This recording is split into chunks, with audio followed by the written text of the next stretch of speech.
Greetings Mavericks and new viewers.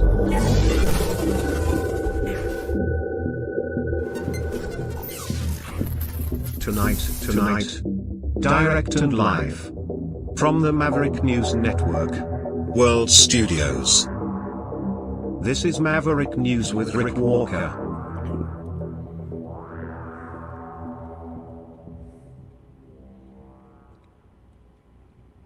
They're coming home. They're almost back. Artemis 2.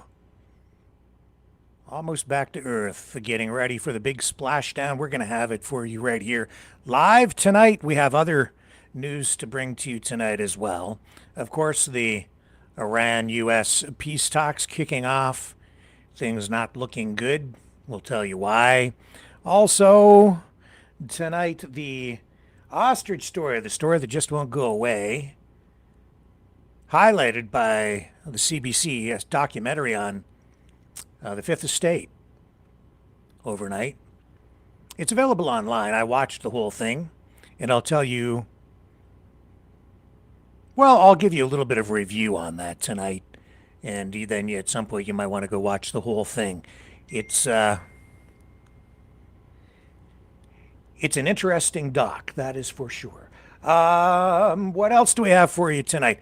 Shocking, horrific post from who else? The President of the United States tonight on Truth Social. I'm going to show you what he posted. But let's go first right now, before we do anything else, to the official live feed tracking Artemis 2 tonight. En route to Earth. Towards its splashdown at just a velocity of just 19 miles an hour. And that will begin the recovery operations that you just heard Megan Cruz discuss with her folks on the USS John Murtha. All of Integrity's systems in great shape. The crew is suited up. Leak checks complete as we stand by for the next major milestone, which will be the crew module service module separation just 24.5 minutes from now. This will be potentially the most dangerous part of the entire mission. Re-entry. When that capsule comes in, it will be traveling at about 25,000 miles per hour. All of the activities from the start of entry interface to the point of splashdown will be quite rapid fire. Just 13.5 minutes from the point at which we begin descent into the Earth's atmosphere till splashdown.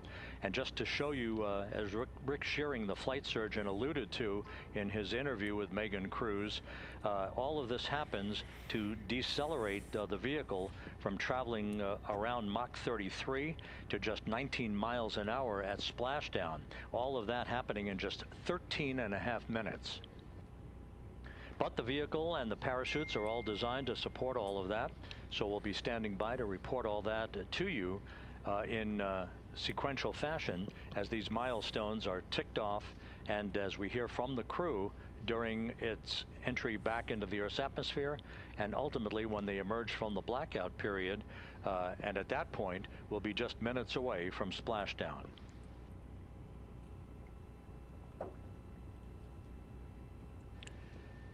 So with all of those preparations ongoing, we can return here briefly for another report from the USS John P. Murtha and Megan Cruz. Megan?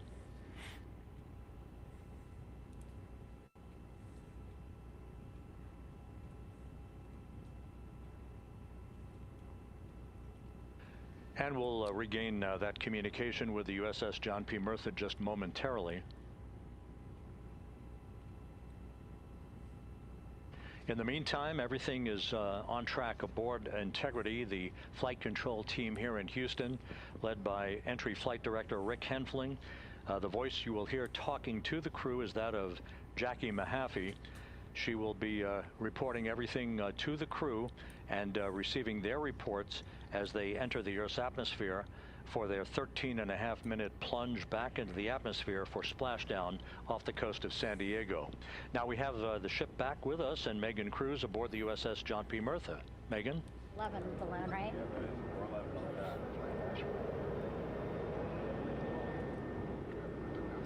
Hey, Rob, yeah, the excitement is really building here on the ship. I'm watching right now one of the weather balloons being lofted up from the ship. Again, weather balloons, very important for us to make sure that we are tracking the right kind of weather and also the data that's needed for what's called our Sasquatch team. Again, it's a team out of NASA that basically makes sure that the debris that comes off of Orion, again, some of those pieces of the parachute system, make sure that they don't fall on us here in the sea, and also our aerial assets, our folks in helicopters. So watching that float away right now. But with me right now is Captain Eric Kenny. He's the commanding officer of the John P. Murtha naval ship. Thank you so much for being here. There are so many moving parts that you have to keep an eye on. That's absolutely right, yeah. But first of all, on behalf of the crew of USS John P. Murtha, Megan, thanks for having me on today. Happy to tell you what we're doing and excited to get the interview started. Yeah, absolutely. Why don't we actually take a look at the flight deck here? We'll start there. Basically, we also, while watching this weather balloon float away, we noticed all 4 helicopters leave the flight deck. We now have an empty flight deck. We had 2 imagery helos as well as the 2 crew helicopters that will go recover the crew. This is just one of the many things that, again, our ship of 550 people, it's something that you oversee as commanding officer. Yeah, absolutely. Every commanding officer, I would say really every naval service member, our priority is always safety. And as the commanding officer, I take that as one of my primary roles here on board. Mission accomplishment is important, safety always. So my day really has, I would say my message to the crew has sort of changed over the past 24 hours. As we're leading up to today, we've been building up the excitement and motivating the team for the training that we've executed. But really over the past 24 hours, now I'm trying to get us to slow down a little bit. Trust our training, right? Don't believe all the hype. Don't believe everything that's going on. Just let's trust what we've done to get to this point, and if we do that, we'll be successful today. Mm-hmm. And also part of the big success is obviously the coordination between NASA and the U.S. military. How does it feel being able to support the human space program we have? Yeah, I mean, since 1959 with Mercury, Gemini, Apollo, the history between NASA and the Navy has been in lockstep. But like any other skill, if you don't practice it regularly, that skill atrophies. So we've had a few decades off from that. But, over the past 4 or 5 years, really with this ship over the past year, we've constantly trained and working for this moment right here. Building up the hype, but to get to this point today, to be able to trust all the training we've done. We've worked with, working with NASA, the Air Force, the medical team, dive team. You want to talk about high-performance organizations coming together, working in unison? We are seeing that here on board the USS John P. Murtha, and I can't be more proud of all the work everyone's doing. Yeah, you had some great words this morning saying just that, again, that it's really nice to see everybody working together and so excited. I mean, you just became the commanding officer of this ship back in February. How does it personally feel for you to be a part of this historic moment today? Yeah, I mean, first and foremost, I'd say any opportunity to command any warship in the United States Navy is a tremendous honor, is a pinnacle of any naval officer's career. That being said, as my change of command was approaching, and I realized that Artemis was going to be in the window here, to say that I'm humbled and honored to be here is an understatement. What really just excites me is the opportunity to see this crew, who has been training so hard over the past year plus, come together. It is what inspires me. Listening to NASA and the ownership and pride they take, they make my crew better. I think we're making NASA better together. That synergy is something that I'm happy to see and hopefully take forward with me in my career. Yeah, it's all about partnerships. We couldn't do it without you, and we couldn't have gotten to the moon without our international partners as well. So thank you so much, Captain. It was really great to have you here today. Thanks, Megan. Awesome. All right, Rob, back to you. Thank you, Megan. Back here in Mission Control in Houston. Okay, let's dip out of this. We'll be dipping in from time to time through the evening. We're now less than an hour away from splashdown. We have other news to cover tonight. Plus, it's Maverick Midnight Matinee night. We have a feature presentation, and if you can guess the movie, I will send you a free t-shirt. I will. A Maverick News t-shirt. In any color you want, as long as it is black. Be right back.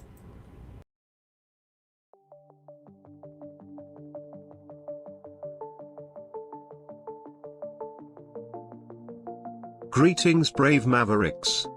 Our quest for truth continues. We go beyond fake news. Together we expose propaganda. Together we pull others out of rabbit holes. We are maverick thinkers. We are all unique individuals, defenders of individual rights and freedoms, credible, trusted, grounded in reality. Maverick News, Maverick News. Defending free speech, free speech. Donate at freedomreporters.com. Do it now. Tomorrow may be too late. Maverick News. The world is watching.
Maverick News. The world is watching. Well, the Strait of Hormuz still at a standstill tonight. Oh, I know, it's supposed to be the best deal ever, the best ceasefire, leading to peace, blah, blah, blah, blah, blah, blah, blah, blah, blah, blah, blah. And that's what we're getting on social media from the president. But Donald Trump tonight accusing Iran of violating its ceasefire promises. He's saying they're doing a very poor job of opening the key Strait of Hormuz, which is basically a liquid highway.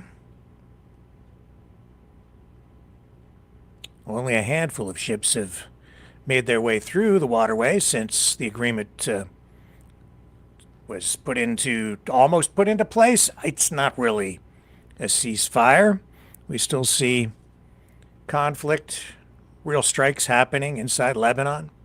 Israel and Iran-backed Hezbollah exchanged new strikes overnight after massive Israeli attacks this week threatened to collapse the whole deal.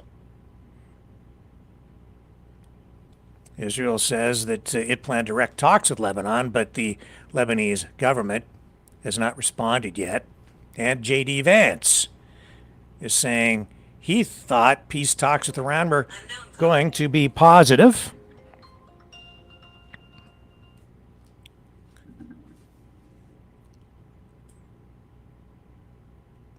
But he's also issued a hardline warning saying that Iran better not be trying to play us.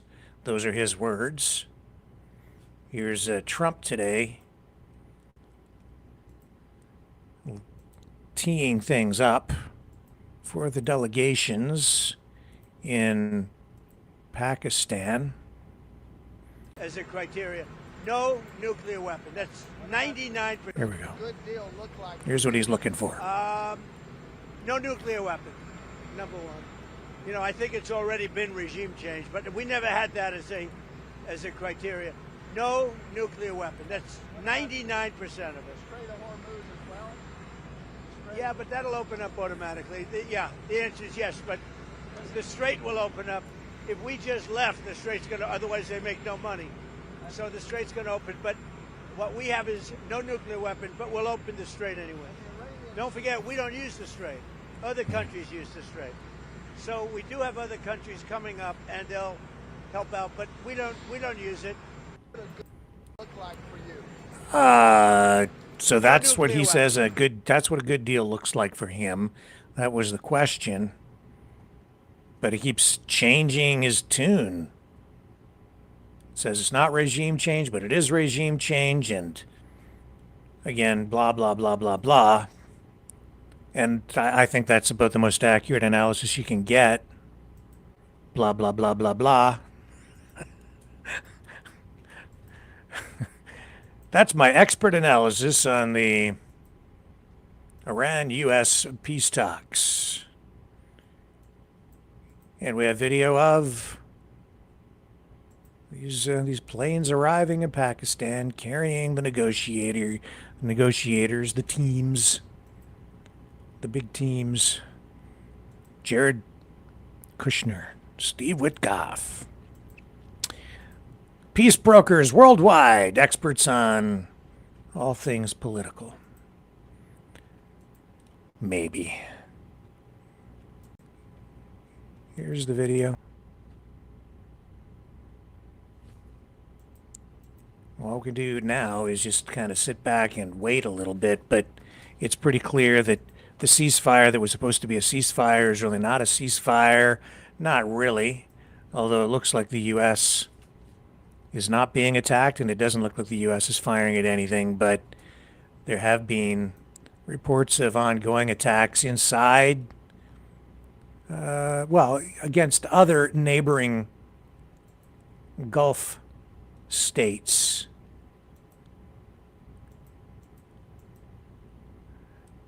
And we're also seeing reports tonight that the U.S. military continues to ramp up, arm up, replenish, get ready for some sort of a massive strike against Iran. That could just be posturing. It could just be rhetoric as we go through the negotiating process. But Iran also tonight, they clearly have, they're in a position where they really do not trust Trump at all now, especially since the last set of negotiations seemed to be proceeding, and then abruptly the United States launched the attack, which Trump characterized as sort of a surprise attack, and certainly it did come as a surprise because we saw statements being made that everything was going along very well and that a deal looked like it was going to be reached, and then bam, Israel and the United States attacked all at the same time, and now we are where we are at. But Trump clearly looking for an off-ramp. It has certainly fractured the MAGA movement. It sparked really something of a civil war within the MAGA camp. And leading the charge on that is Alex Jones, who has at times been, I think he really has been, a leader, maybe even the most prominent leader of MAGA. But he has given up on Trump, at least for the moment. And it's causing deep division. I'm just going to scorch earth Trump to get him back on track. Only way to do it is to go after him viciously. You've already shed all over me. And if you try to rub it in, I just, at that point, I don't care anymore. So if you think I've been coming after you, if you think that I'm trying to get clicks by attacking you so the Democrats that don't buy anything from me and don't like me want to put me in jail, if you think I've been on your ass, say one more thing. One more thing out of your mouth. And Laura Loomer, send him this, okay? One more thing. When I've gone through hell back in your ass because you were the lesser of two evils, then I'm going to show you how the cow ate the cabbage. Do one more thing. You should be kissing my ass. But instead, you shed all over me and rub it in. I'm not looking for a fight, but if you want one, you came to the right place. So, I'm like a rattlesnake. They're not really aggressive snakes. Water moccasins come after you and bite you. Cobras come after you. I'm like rattlesnakes trying to get away. I'm like, hey, leave me alone. Hey, please don't step on me. God, that really hurts. Please stop. Oh, your daddy's over here. Let me step on your mommy. Let me step on your kids. And I'm just like, all right. I'm like Darth Vader looking at Emperor Palpatine, looking like Skywalker. I'm like, all I'm going to politically throw you down the reactor shaft in 2 seconds. And just, hey, does Alex Jones bluff? No, I don't. You think I'm intimidated by you, Trump, the president of the United States? Think I'm intimidated by your hit teams, all the rest of it? Whatever, man. You got God to deal with. I want to focus on the midterms, the Democrats. I want to promote what's good you're doing. And I want to be left alone.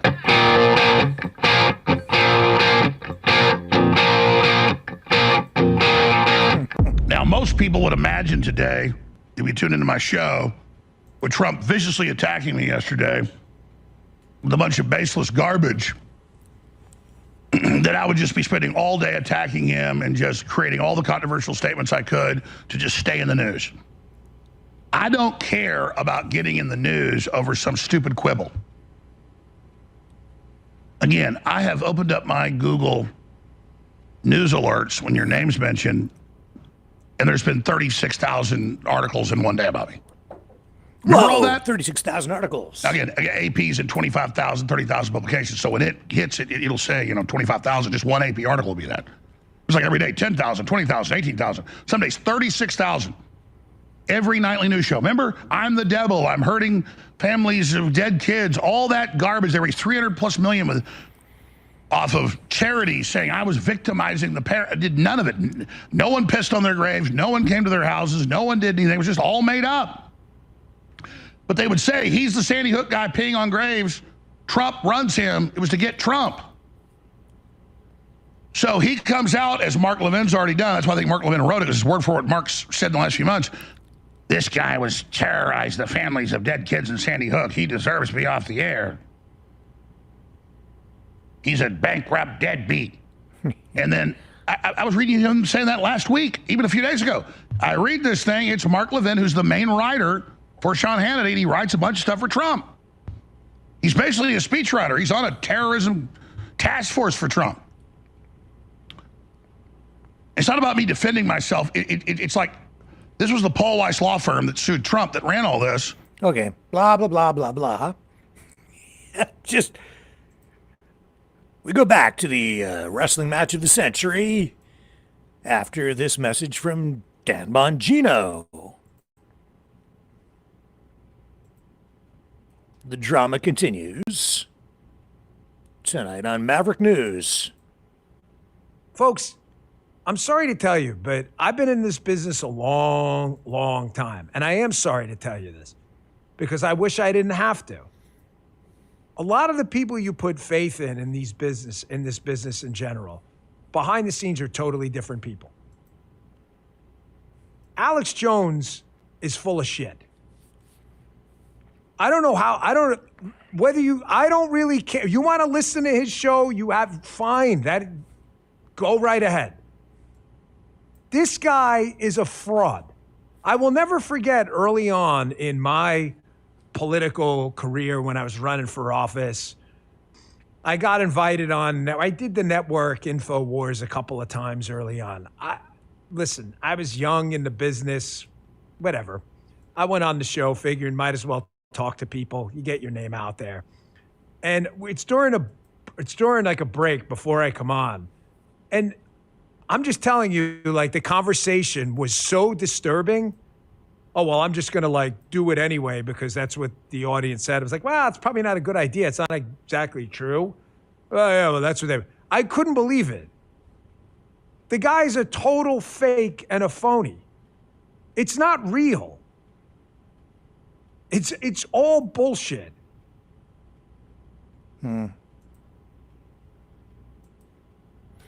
But now, how can you believe anything that he says? Or how can you believe anything the other guy says? Because it's just all lies.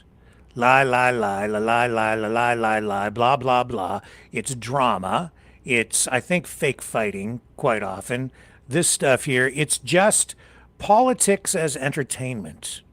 That's what these guys really understand. That's why, many of them, including Bongino, they're saying, you can believe me, I'm only bringing you truth when it's clear they're not. Sometimes they do, sometimes they don't, sometimes they lie, sometimes they engage in drama, and it is entertainment. They're not what I would call journalists, they are influencers. And there is a difference. They're clearly on one side of the aisle, and people are on the other side of the aisle. And the president himself is an influencer. It's just that he's obviously an influencer, self-serving as a politician who says he's not a politician, or said he got into politics because he's not a politician, but now he's clearly a politician, and he is in trouble. As much as this fighting is, I think, a dramatization and theatrical in order to generate clicks and to keep us engaged, keep us watching, right? There's also some reality going on here too. There is clearly some real fighting going on. So this war is a real thing. People are dying. People within the MAGA base, they're split on this. It has created something of a civil war. Trump's in trouble. He knows that. A lot of this is clearly something of a distraction. What's the motivation behind that? Well, some people think it might be partly about the Epstein files. It's hard to say for sure. We never know. It's not like the president's going to come right out and tell you, or tell us, tell the world. But tonight, he did something, well, actually, it was overnight. There was a post. Now, first of all, I have to pivot over and say this. Did you see the post from Prime Minister Carney? The Liberal convention is on, right? It's kicked off. The Liberal Party convention in Canada. And Mark Carney took to social media and posted something that was beyond surprising. And it's just fresh. You probably haven't seen it. But he posted a video of a violent act, which really surprised me, trying to highlight this as an issue. This is a person being bludgeoned to death. Oh, I'm sorry. That wasn't Mark Carney. It was the President of the United States. That's who posted the video of a woman being murdered. Uncensored, unfiltered, raw video, security camera footage. I have to say I was horrified. And I can't find a word tonight to adequately describe the emotions that I think I was feeling at the time. I've never quite felt like this before, and it is all about emotion. Donald Trump is trying to get us all very, very angry. This is all about immigration. I'm going to show you. Here's this post on Truth Social.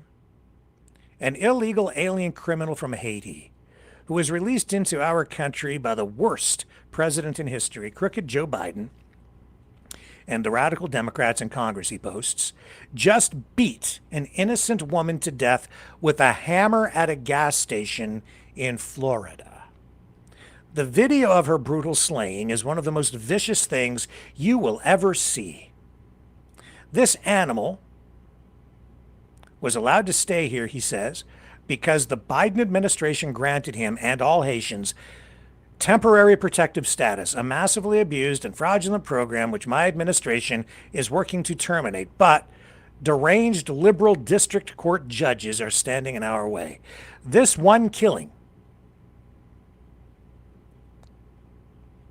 should be enough for these radical judges to stop impeding my administration's immigration policies and allow us to end this scam once and for all.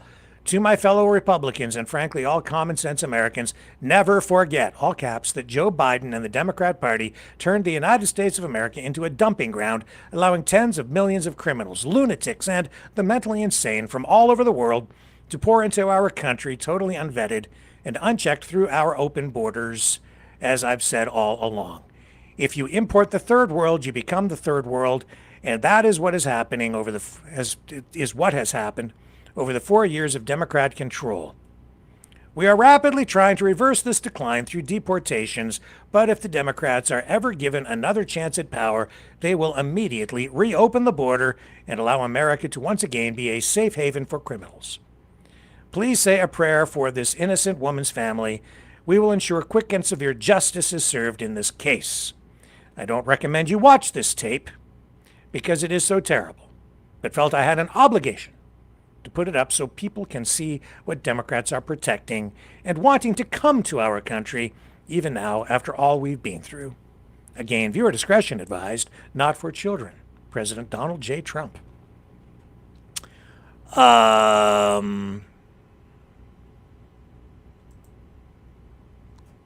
He's posted the video.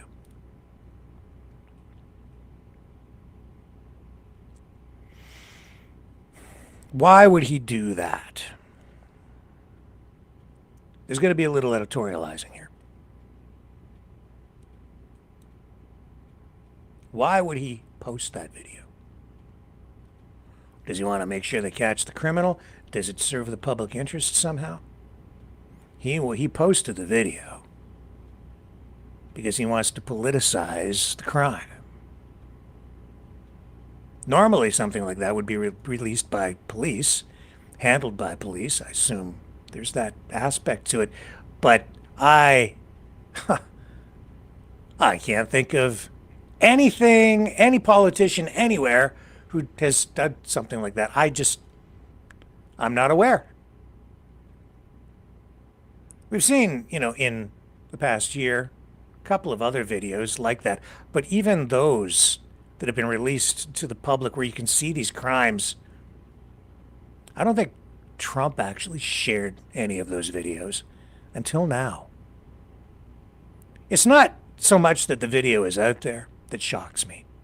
It's that the President of the United States reposted it. And it isn't that it isn't horrific. It is. It isn't that the crime itself shouldn't be condemned. It certainly needs to be. Should be and has been. It's what's the motivation behind it? What is the perspective on this? Why?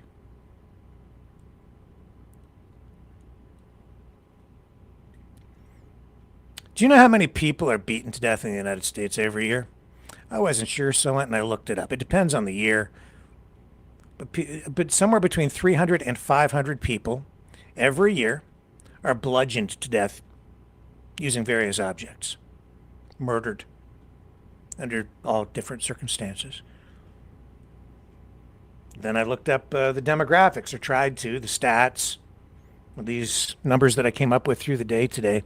Not definitive, but I can tell you that all the stats indicate that on a per capita basis, statistically, people from Haiti far less likely to commit that crime, that kind of crime, than people in other demographic groups, including blacks and whites. Over half are committed by black people, about 40% committed by white people. That number, those percentages in and of themselves don't tell you the full story, because you have to then look at the size of a demographic group, and you can start to break things down. How many by men, how many committed by women, how many in this age group, that age group, socioeconomic factors, where do people live? What are all the different factors that come into play when you're trying to analyze a specific kind of crime or grouping of crime? What are the reasons? What should be done to mitigate the problem? But statistics are numbers. People don't relate to numbers. They're cold. People are detached from those kinds of things. It's the same thing with a genocide. You drop bombs on a country and you can kill tens of thousands of people with impunity. People don't even blink because it's been going on for so long. Bomb entire neighborhoods, wipe out people president can threaten to genocide an entire civilization within the last week. But man, you post that one video. One. That really hits home, doesn't it? Because it's an individual, a person that you see killed.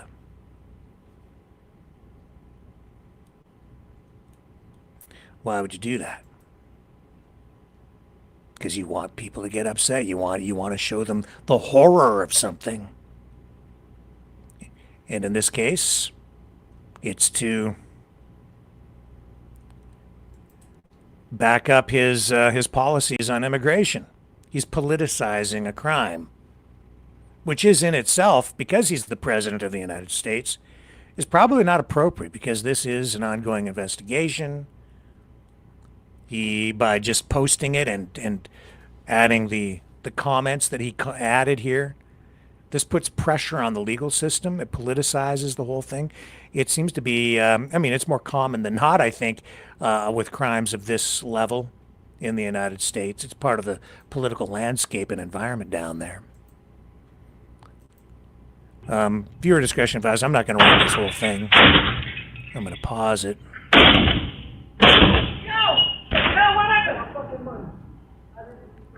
Stop it. So this guy walks up and, yeah, he attacks this woman. He hits her in the head with a hammer and kills her right there. And Trump doesn't blur anything out. He just lets it roll. I'm not going to show it to you. You want to see it? Go over to his Truth Social page. It's brutal. It's horrific. It's disgusting. It's already out there, but he had to share it.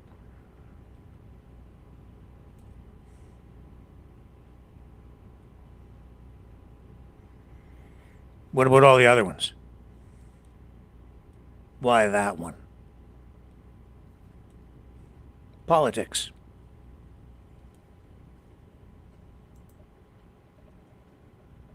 He wants to single that out because he wants all those people deported, blah, blah, blah, blah, blah, blah, blah. Suspect, Robert Jokin, I believe is how you pronounce his name, 40 years old. This happened in Fort Myers, about 116 miles northwest of Miami. Authorities say he was from Haiti, arrived in the United States in 2022. The woman, identified as a 51-year-old immigrant from Bangladesh and a mother of 2 adult daughters. So Trump posts this overnight on his Truth Social account. Did that while we were live on this program last night.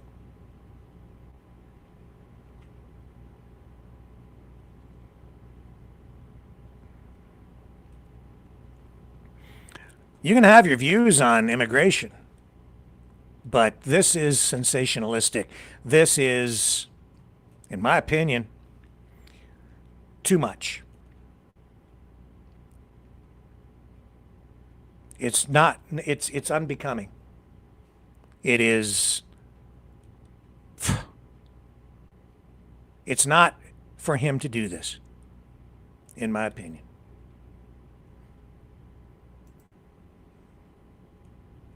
He's the president of the United States. He has no filter. I'm not going to run that. It doesn't matter doesn't matter who. It's too much.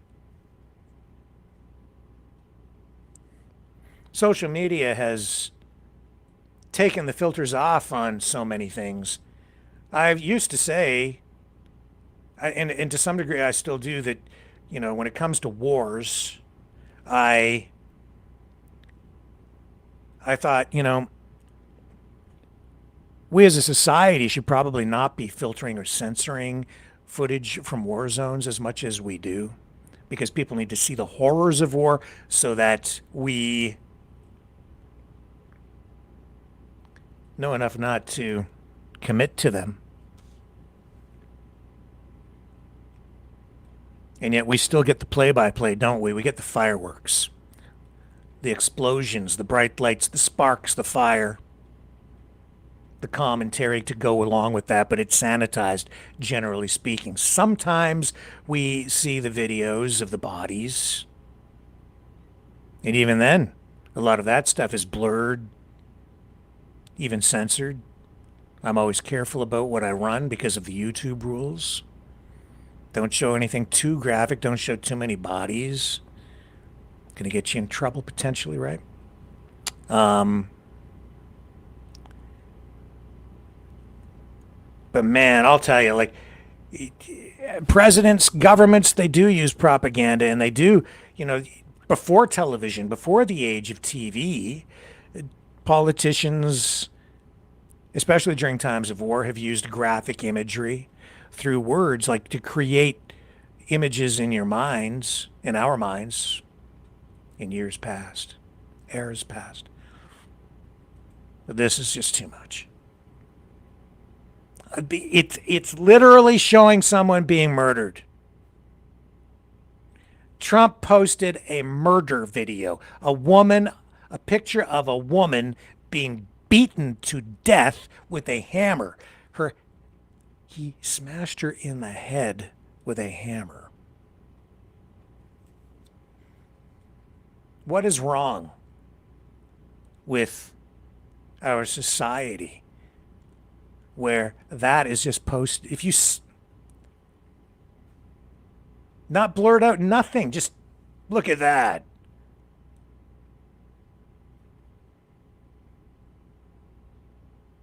That'll distract us. And yet we're so desensitized to it now and to what he does that we barely even take note. That's not even the lead story. But when I was teeing this up and I was saying that Mark Carney had done this, I could just sense the blood beginning to boil in people because you just wouldn't expect it from him. And he would never do it. But he does. For him, it's just normal. Just entertainment. A distraction. What, from the Epstein files, from whatever it is. And then last night also, his wife, Melania, news conference. Media comes out. He doesn't even seem to know that she was going to do it. We didn't run it. I didn't get to it. It was, again, we had so much going on yesterday. I can't believe we didn't talk about it, but there she is saying that, all of these allegations directed at her regarding Jeffrey Epstein are untrue. These rumors have to stop. And yet then she goes on to acknowledge that this is actually a problem, saying she's not a victim, but the investigations need to continue into this, and they need to get to the bottom of the whole Epstein scandal, a scandal that Trump himself has said, it's all a hoax. Apparently not.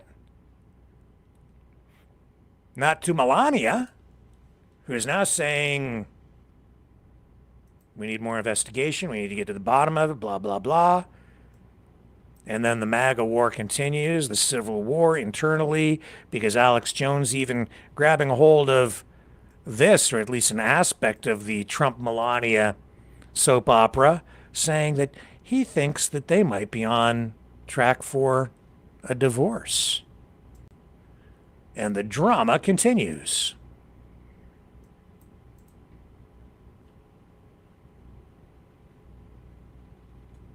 So this is a existential crisis, the very future of this country and the world. And spanking Trump got him back on course a little bit, but now he's doubled down and coming back at us out of frustration and using us as a distraction from his wife, that looking at the tea leaves and the angles, she may not publicly divorce him, but everything I'm seeing looks like she just flew the coop because she knows what's coming. I think that's a safe bet. I think you all agree with me. It's not just gut level. It's thousands of data points. And I'm sad for Trump on that. But he bet on the wrong horse. He bet on the Israel blackmail. And now he's in deep doo-doo. Deep doo-doo. All right. Let's go back to Artemis 2. We're getting very close to splashdown. Let's get it up on the screen. Here's the official live feed. Moments away.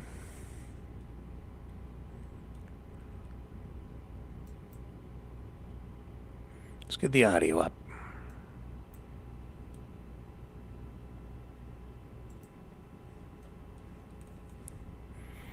One minute until entry.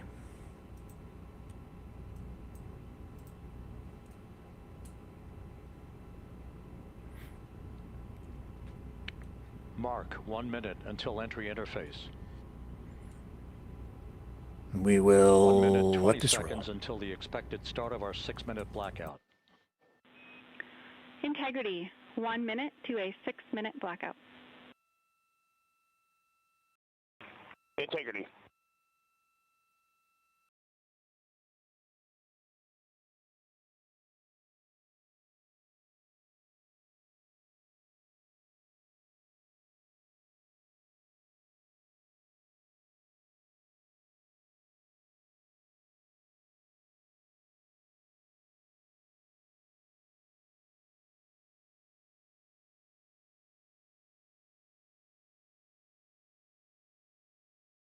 Ten seconds till entry interface.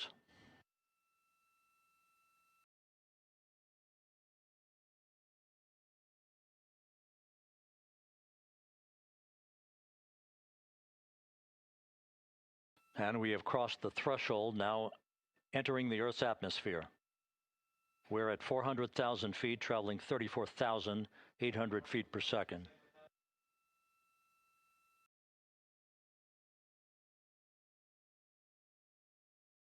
Time to splash down, 13 minutes, 10 seconds.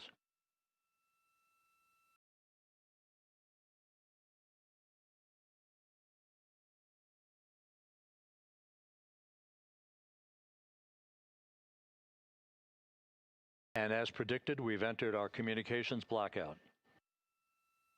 This will be a 6-minute blackout period. No voice, no data from the crew.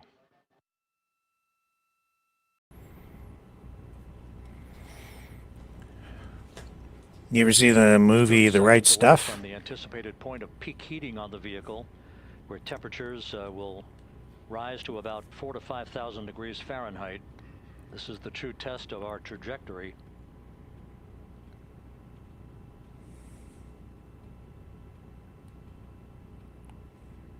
And from the G5 aircraft in the vicinity of the splashdown zone, this view of integrity.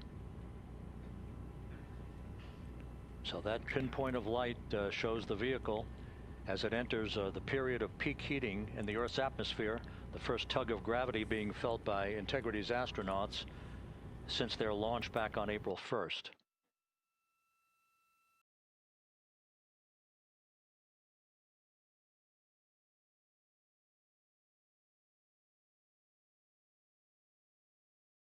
Four and a half minutes until the end of the blackout period.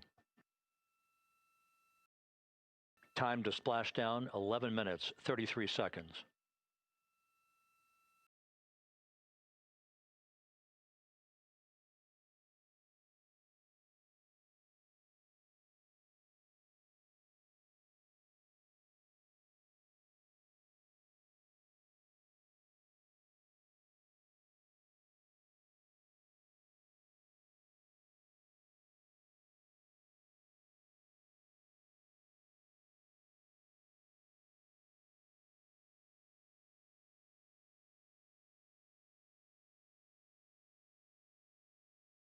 The landing and support officer reports that the P-3 has acquisition on Integrity.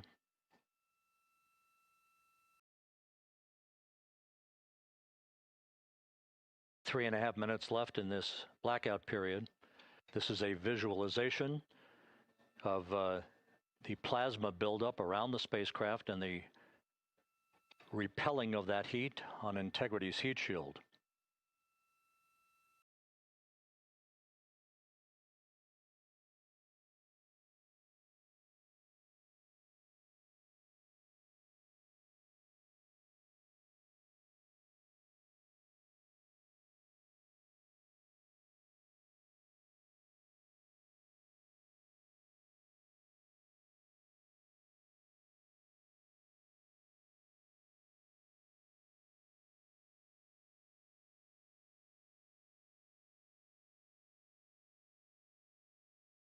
Flight Dynamics reports that airborne assets in the vicinity of the splashdown zone do have a visual on integrity. Still 2 minutes and 40 seconds left in our blackout period. Time to splashdown, 9 minutes, 35 seconds.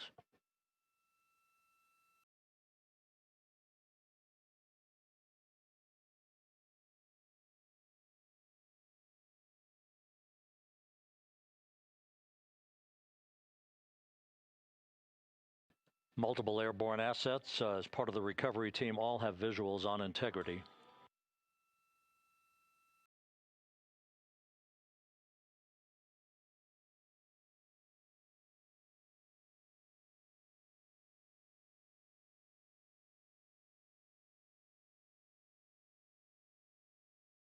And the WB-57 flying in the splashdown zone also has a visual.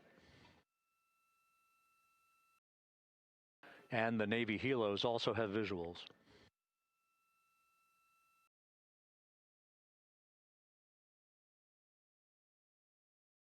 We're still in the blackout period.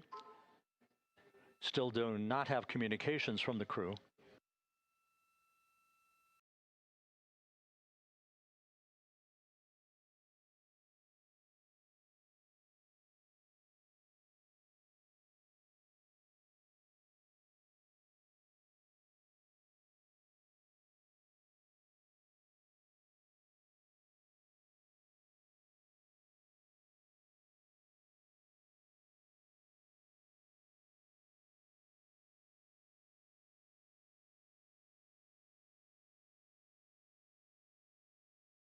We're standing by for communications from the crew. We should be out of the blackout period less than a minute from now.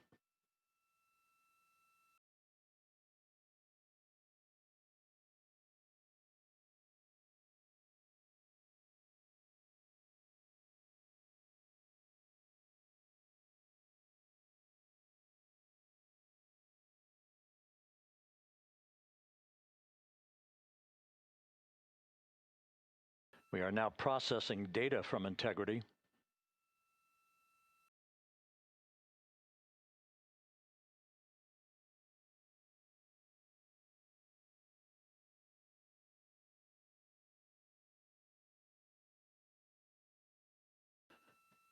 Landing and support officer reports the small boats are en route to the splashdown target zone.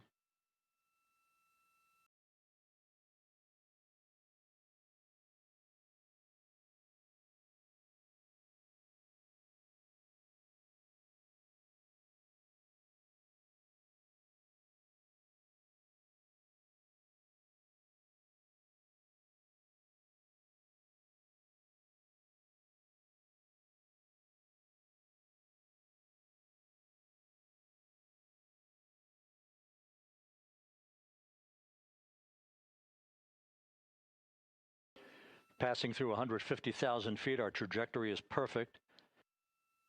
We're getting intermittent views of integrity. Still waiting to establish voice communication.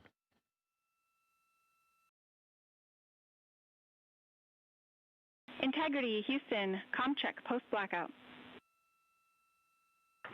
Houston, Integrity, we have you loud and clear. Your trajectory is nominal, and your recovery teams have visual. Guidance looks good. No action for the enabled internal camera controller fail. Big cheers from the viewing room here in Mission Control as voice communication reestablished with Commander Reed Wiseman. For America and a waiting world, integrity is 5.5 minutes away from coming home.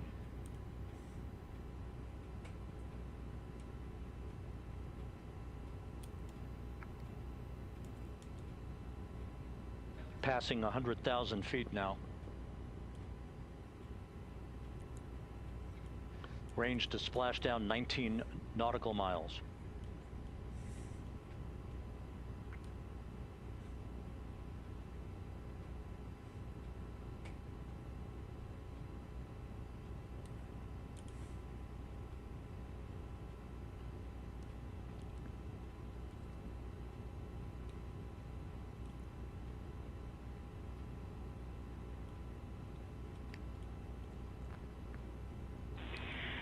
Integrity, impact to the camera controller fail is no cab 1 views of the chutes.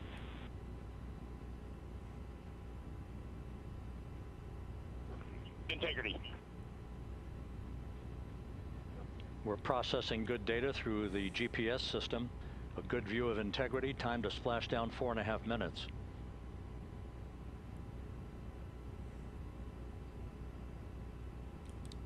And a view of integrity from the WB-57. We're at 50,000 feet. Wow.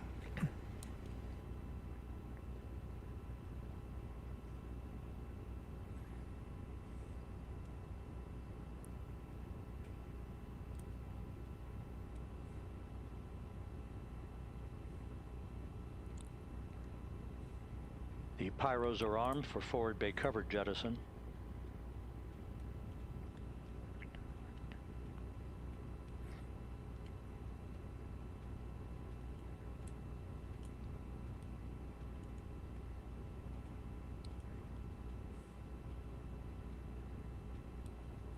Shoots away. And there go the first series of parachutes.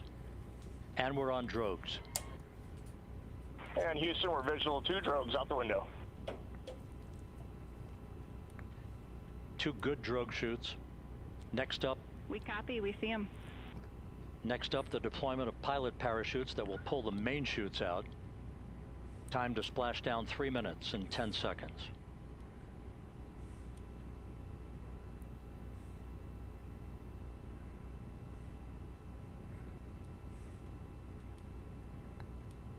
Perfect descent rate according to flight dynamics. Good rates on 2 drogues. We see the same on board.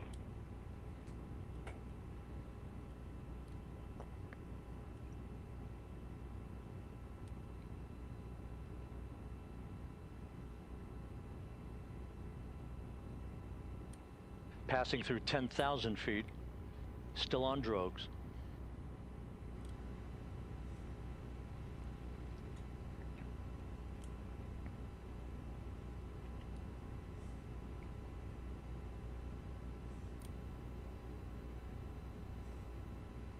Main chute deploy.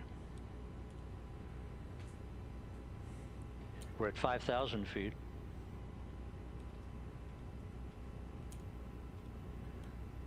Search and recovery beacon has been activated on integrity. And we have 3 good main chutes. Good 3 main chutes, good reefing, good descent rate. Good rates, and we see 3 good-looking parachutes.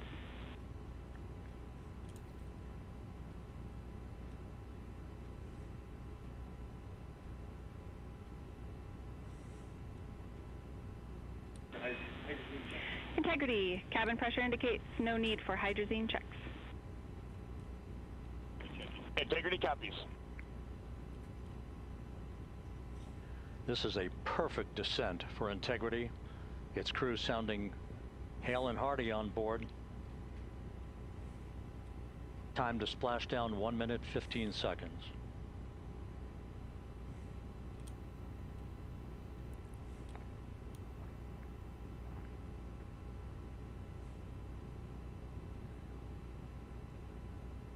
Integrity about to complete a journey spanning 694,481 miles from its launch from the Kennedy Space Center back on April 1st, and a trip around the moon.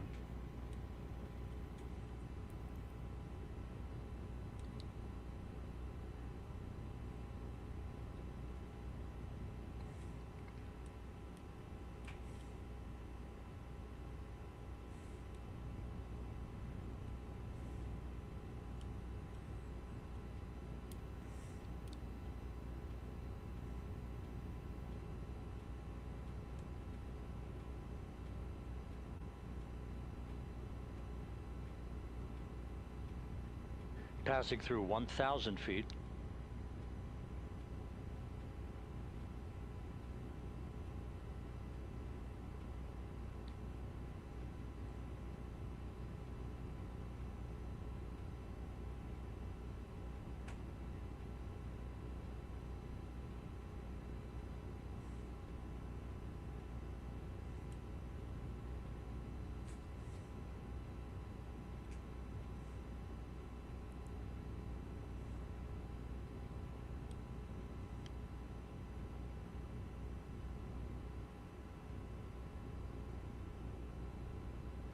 Houston Integrity, splashdown, sending post-landing command now.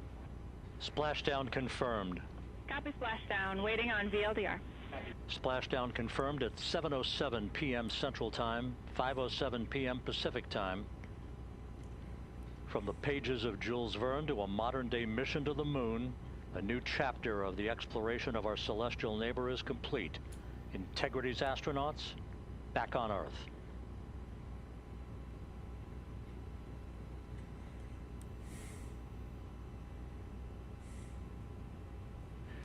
And the landing and support officer reports the vehicle is stable 1. We still will be deploying the crew module uprighting system to maintain that orientation. A perfect bullseye splashdown for Integrity and its 4 astronauts.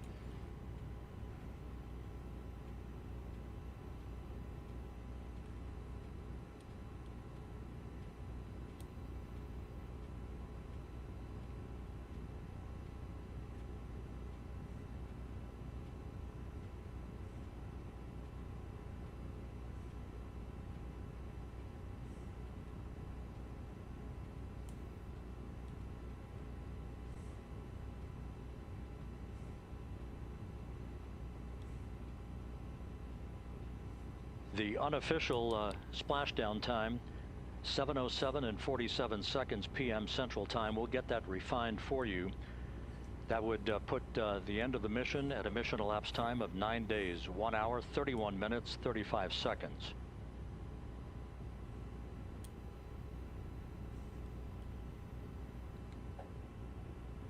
And we're configuring for very low data rate.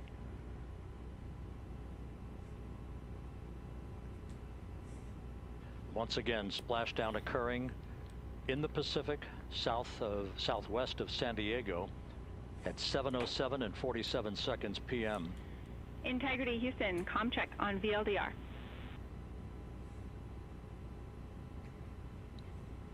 Houston, we have you loud and clear on VLDR. How us? We have you the same. We'll meet you over in post-landing. Perfect communications established. A journey. We are stable 1, 4 green crew members. Houston copies all. Reed Wiseman reporting 4 green crew members. That is not their complexion. That is the fact that they're in great condition. That's what that means. So stable 1, upright. The crew module uprighting system is being deployed. The 5 airbags being inflated through helium to maintain the upright configuration for the vehicle. This was a textbook entry and a textbook touchdown for Integrity. Reed Wiseman, Victor Glover, Christina Cook, and Jeremy Hansen back on Earth after a journey around the moon.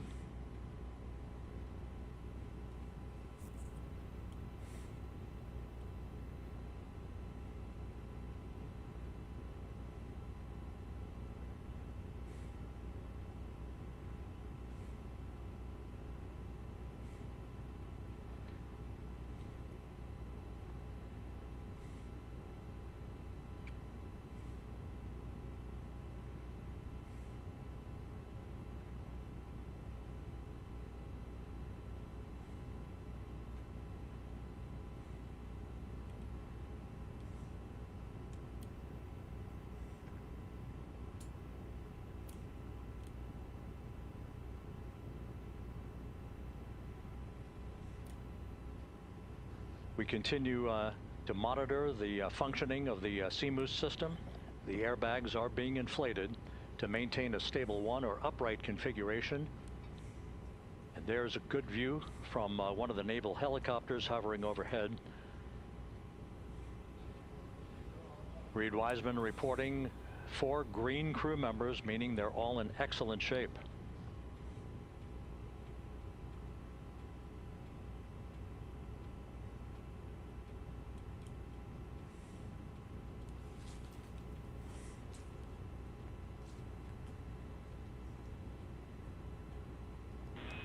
Integrity Houston for SAR beacon and radio. SAR beacon is in 406 and we're powering the radio now. Go ahead. We see the beacon on, however, the recovery team is not seeing the signal. Your SAW radio uses the same antenna, so you may run into trouble with the radio. Okay, copy. We are also powering up the sat phone now.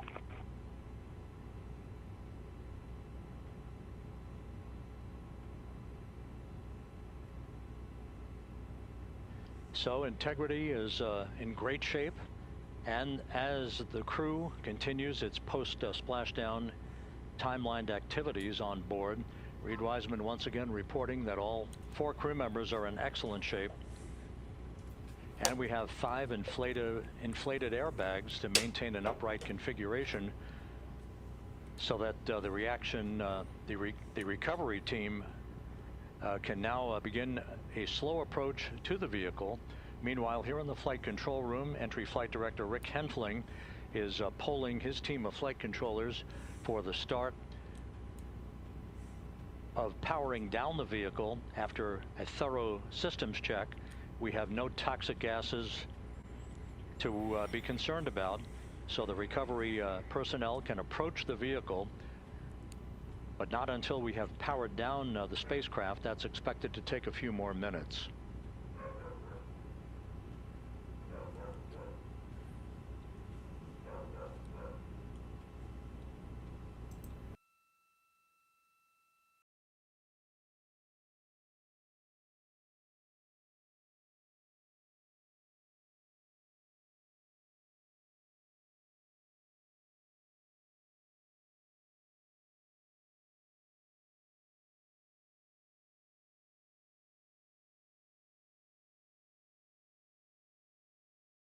Integrity back on Earth following its historic flyby of the moon.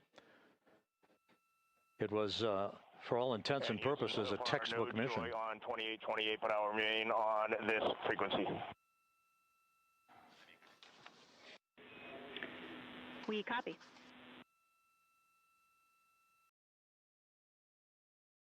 Reed Wiseman indicating some trouble with the SARSAT phone on board.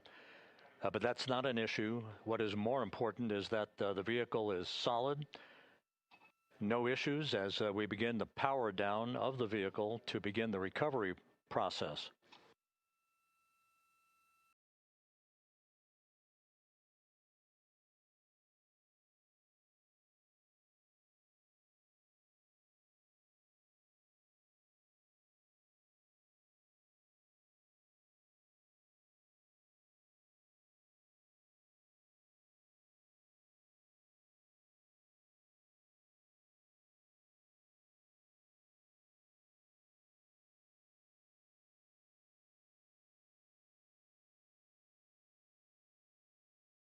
The propulsion officer here in Mission Control reports that we have safed the prop system on Integrity. Can you say again? That was very weak and broken.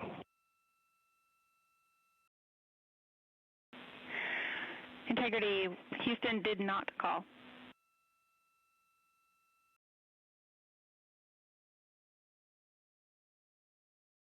Copy that, Houston. It might have been on the SAR radio. Stand by.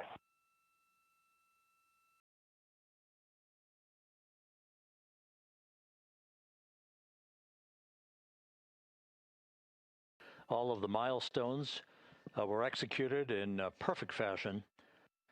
Integrity entering the Earth's atmosphere right on time,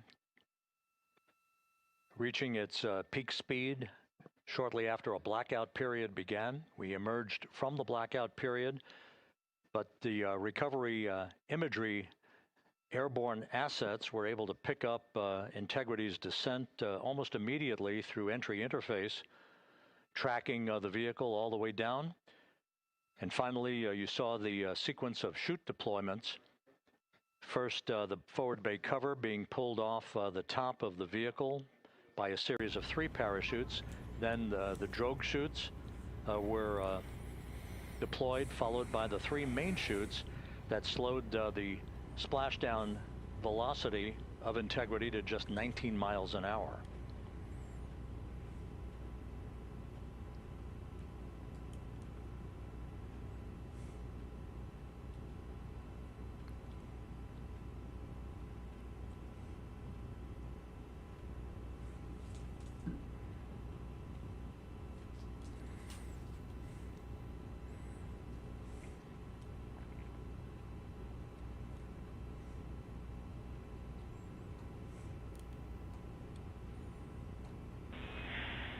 Integrity Houston, with no joy on SAR and SAT phone, we'd like you to command an additional 15 minutes for a total of 30-minute power down delay.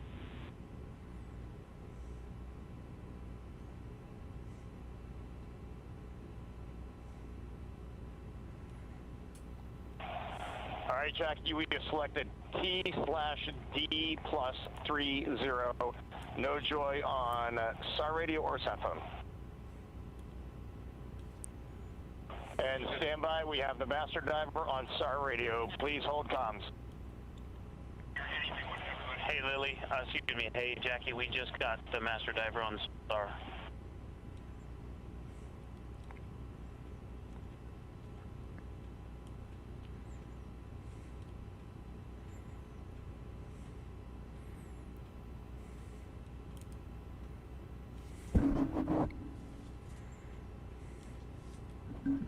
Good view of one of the fast boats. Integrity Houston, if you are happy with your comm with Master Diver, you can go back to the 15-minute power down.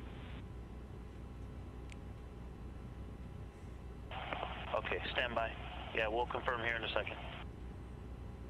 The crew on board Integrity coordinating with the flight control team in Houston here in Mission Control on the timing of the power down of the vehicle, which will be the precursor to the recovery teams approaching the spacecraft.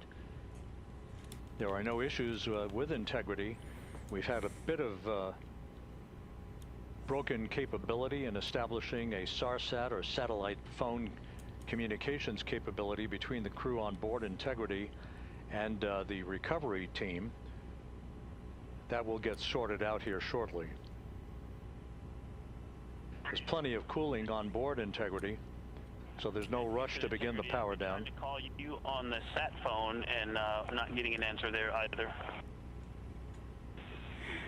Concur, we haven't had anything come through.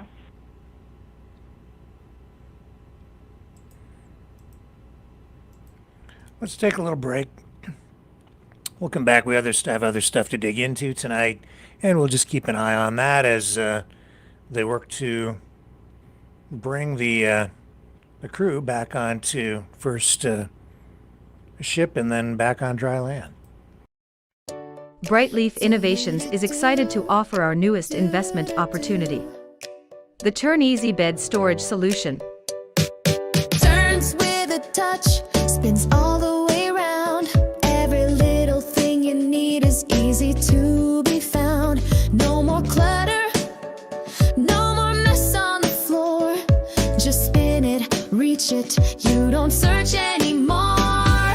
Turn easy bed, spin your world around.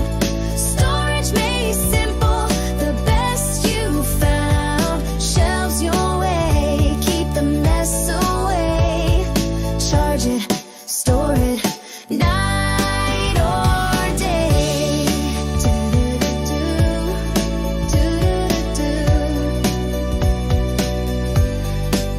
It custom shelves for your books or your tech. Cozy space for your treasures to protect. Built-in power when you need to recharge. Smart design that makes your bedroom feel large. Turn easy bed, spin your world around. Storage made simple, the best you found. Shelves your way, keep the mess away. Charge it, store it, night or day. Designed and developed by Brightleaf Innovations. Proudly Canadian and patent pending in North America. Turn Easy Bed transforms how you live. To learn more about this innovative new product idea and exciting investment opportunity, call 519-784-0222 or visit brightleafinnovations.com. Back in Canada, not far from where I live, investigation ongoing into a shooting at Lambton College. That's up in Sarnia, Ontario, Canada. One man dead. 3 other people hurt, one with life-threatening injuries. The 2 others sustained non-life-threatening injuries. A 20-year-old Sarnia man taken to local hospital for treatment but was later pronounced dead. His name? Dane Nisbet. I guess he is well known in the hockey community, in that community. Police in Sarnia have not confirmed at this point if they were students at the college, but it is being treated as a homicide. I have a photo of the young man who was killed.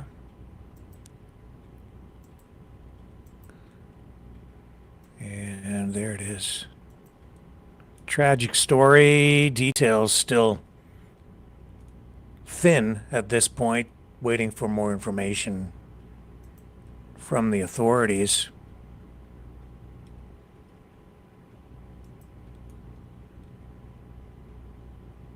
The college posted a response to all of this today, saying Lambton College is deeply saddened to share that an individual has died following a shooting early this morning during a student administrative council event on the Sarnia main campus. 2 other individuals sustained non-life-threatening injuries.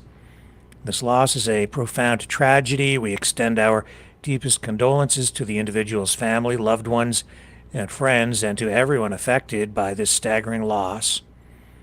Our thoughts are with everyone impacted by this senseless act of violence. The Sarnia campus was closed today. The closure, inclusive of all classes and services at the main campus, fire school, skilled trades training center, early child and family center, and community employment services. The college also has a campus in Ottawa that was not affected by all of this. Nobody arrested at this point. College is not apparently supposed to, police saying that the college itself not believed to have been targeted. I'm not sure exactly what they mean by that, but I'm sure we will get more details in the days ahead.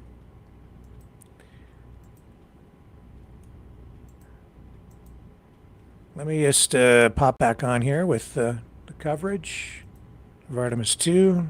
That is basically standing by very close to the spacecraft. We're going to go to the deck of the USS John P. Murtha, where Megan Cruz is standing by with Administrator Jared Isaacman.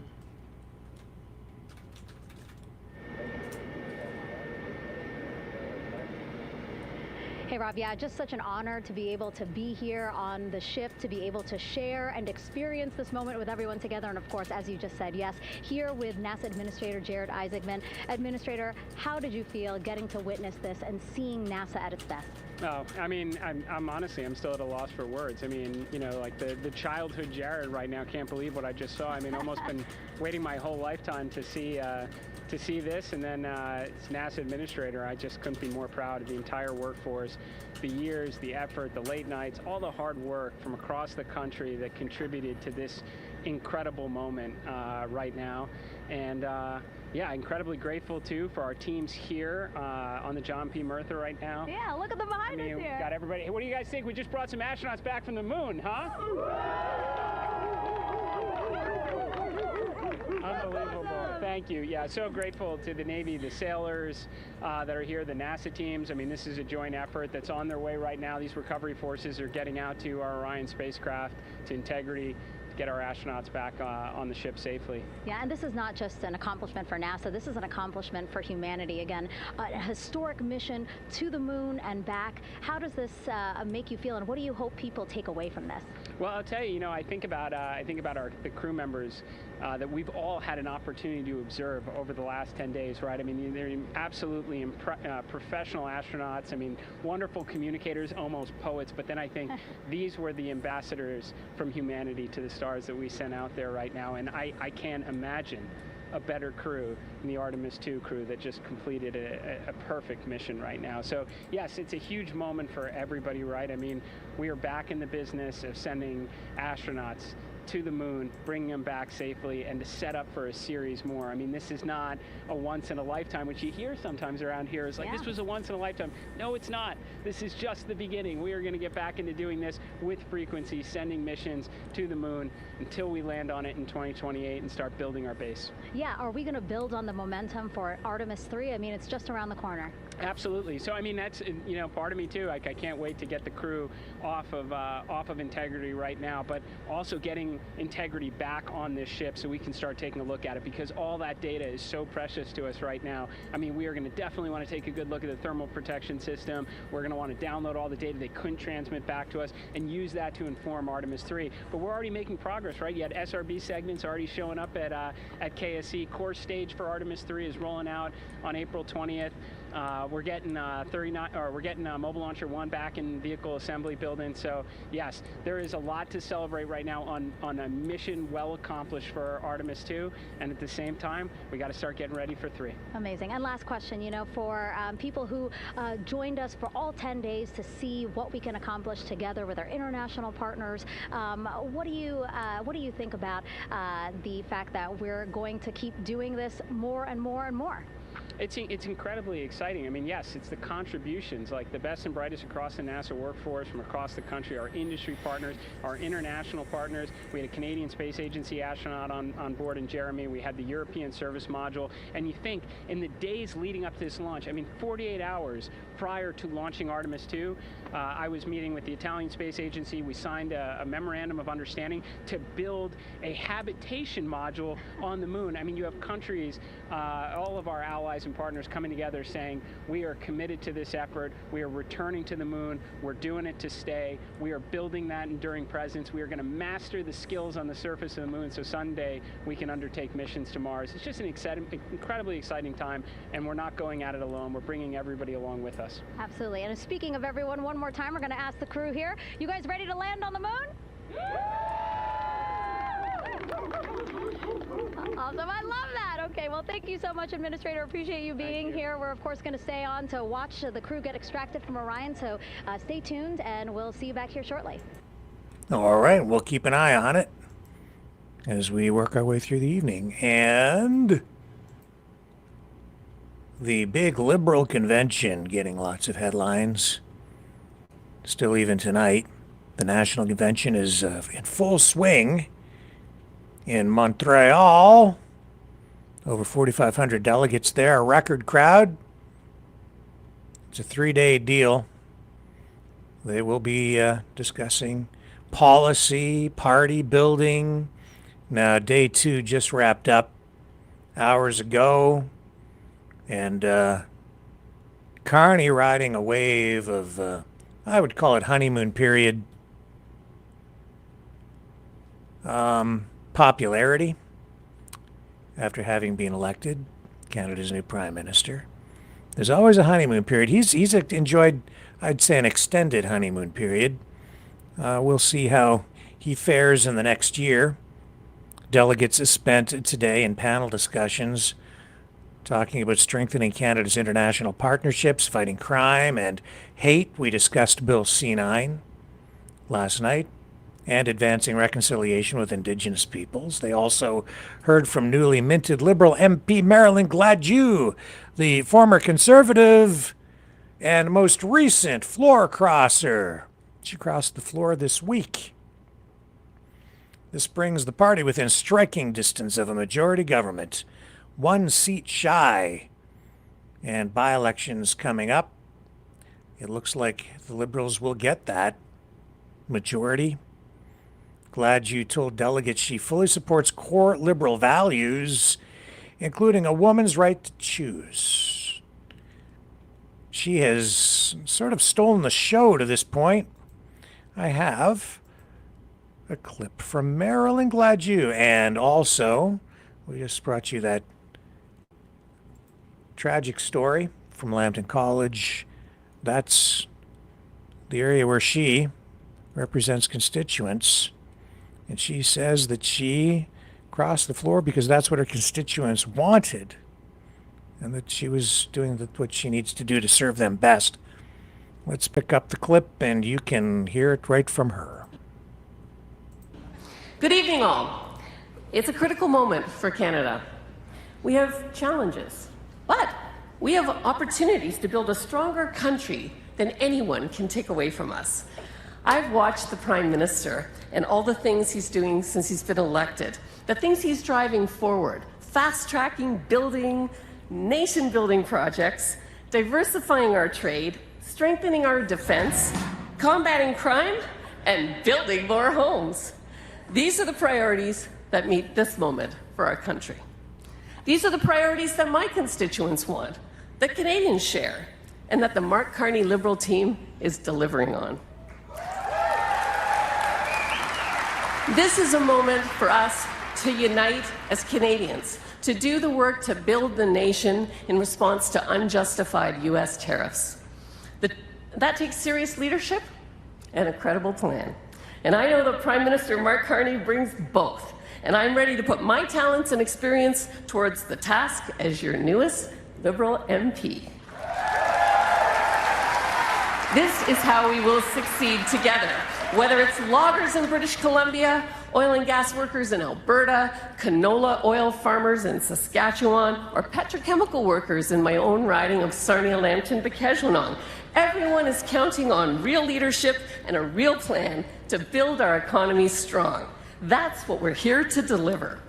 For those of you who don't know me, I left a career as a chemical engineer, working globally in hundreds of facilities in over 30 countries in sectors like automotive, plastics, building and construction, pharmaceuticals, nuclear, mining, petrochemicals, and renewable energy. I came to serve this country. I was the first female engineer in the House of Commons when I was elected in 2015, and I'm so glad to see more join. Shout out to CBC Ostrich CON. En tant que parlementaire d'expérience, j'ai été élue à 4 reprises et je fais partie de moins de 50 députés à avoir fait adopter 2 projets de loi d'initiative parlementaire. L'un visant à offrir les soins palliatifs uniformes partout au Canada et l'autre visant à protéger les pensions des travailleurs canadiens en cas de faillite d'une entreprise. Ces mesures contribuent à bâtir un pays où nous veillons les uns sur les autres. I know how to look past the usual politics to step up for the constituents who elected me as part of this strong new team in government. We have a Prime Minister who has demonstrated his global experience and his proven ability to negotiate, prioritize, and mobilize. He's building a big tent coalition with Canadians who want to step up and build a stronger, more independent, more competitive economy. I look forward to serving on this team at this pivotal time for this bright future. Merci beaucoup, Montréal, miigwech, and thanks to all of you.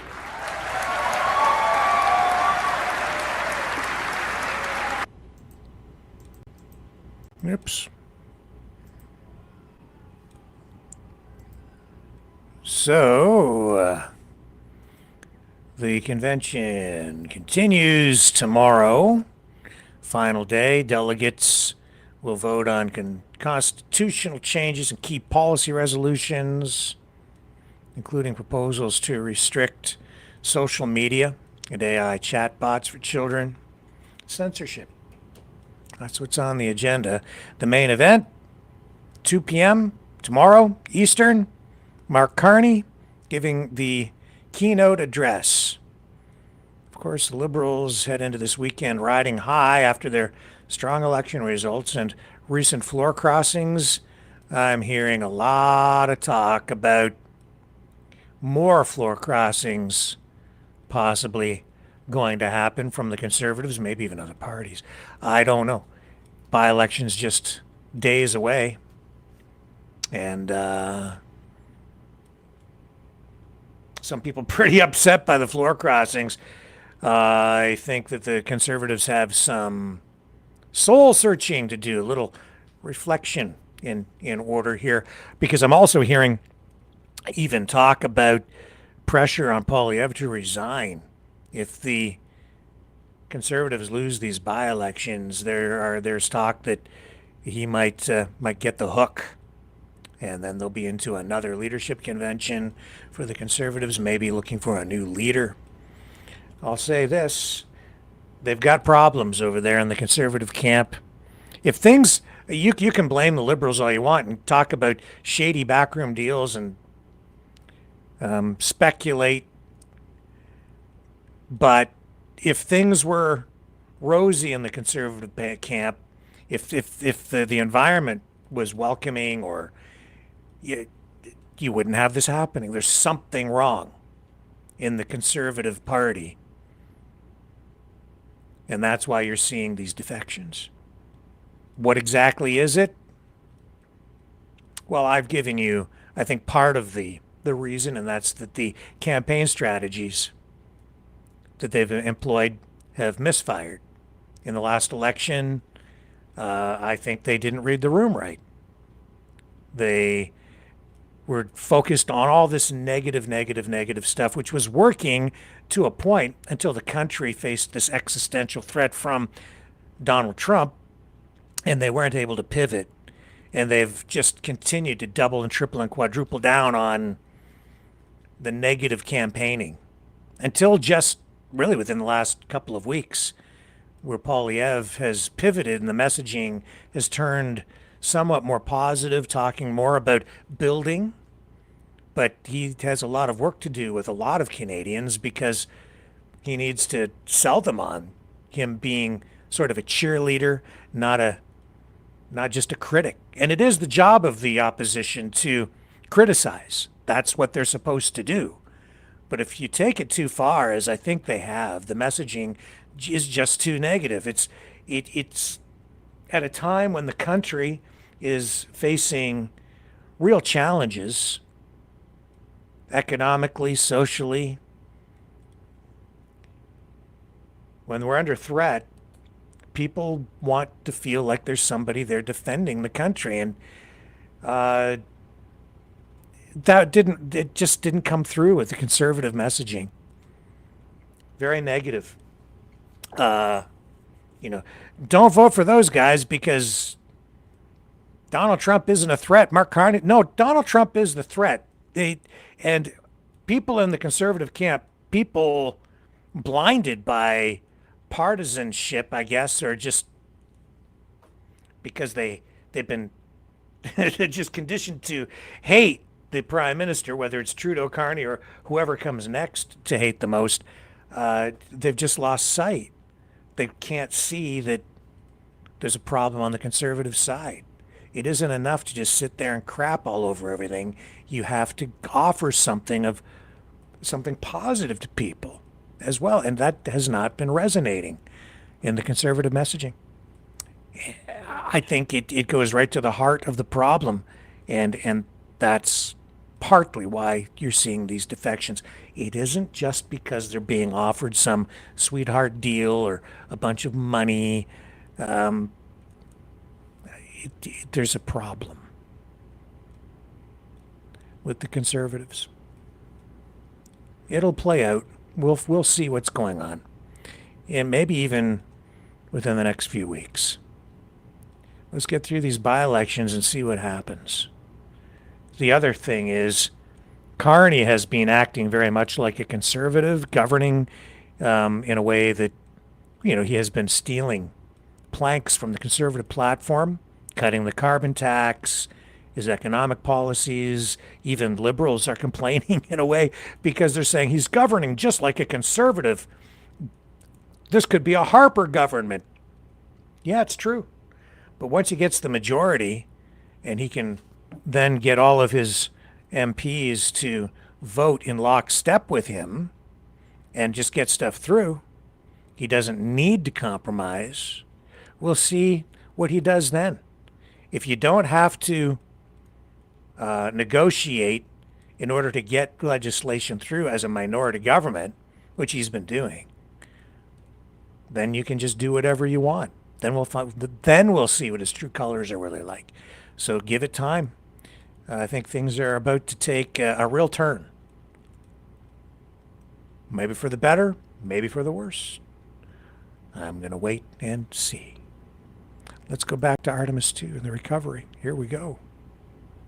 Things looking real good there, man. Impressive, actually. This thing went off like clockwork, right? Like right on schedule, right to the minute. Splashdown. Now they're just working to recover the capsule and get the crew members out. And I laughed when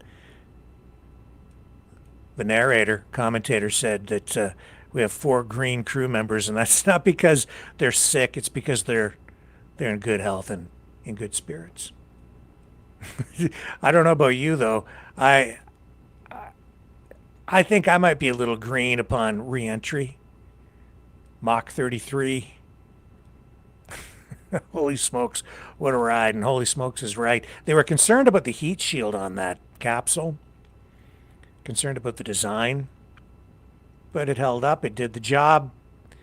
It didn't disintegrate upon re-entry, thank God. This is Mission Control Houston. Once again, you're watching the initiation of the recovery of the Artemis crew aboard Integrity. All of the Navy divers and the fast boats are now approaching the spacecraft after conducting a hazard assessment. The vehicle has been powered down. Entry Flight Director Rick Henfling now waiting for the life raft, the front porch, to be erected along the side of the vehicle so that the hatch can be opened and the crew members extracted from Integrity, soon to be hoisted one by one into a pair of Navy helicopters for a short flight back to the deck of the USS John P. Murtha. If you missed it earlier, we talked to Flight Dynamics and received a more official touchdown time or splashdown time, as it were, of 7:07 and 27 seconds p.m. Central Time, 5:07 and 27 seconds p.m. Pacific Time. That would equate to a mission elapsed time of 9 days, 1 hour, 32 minutes, and 15 seconds.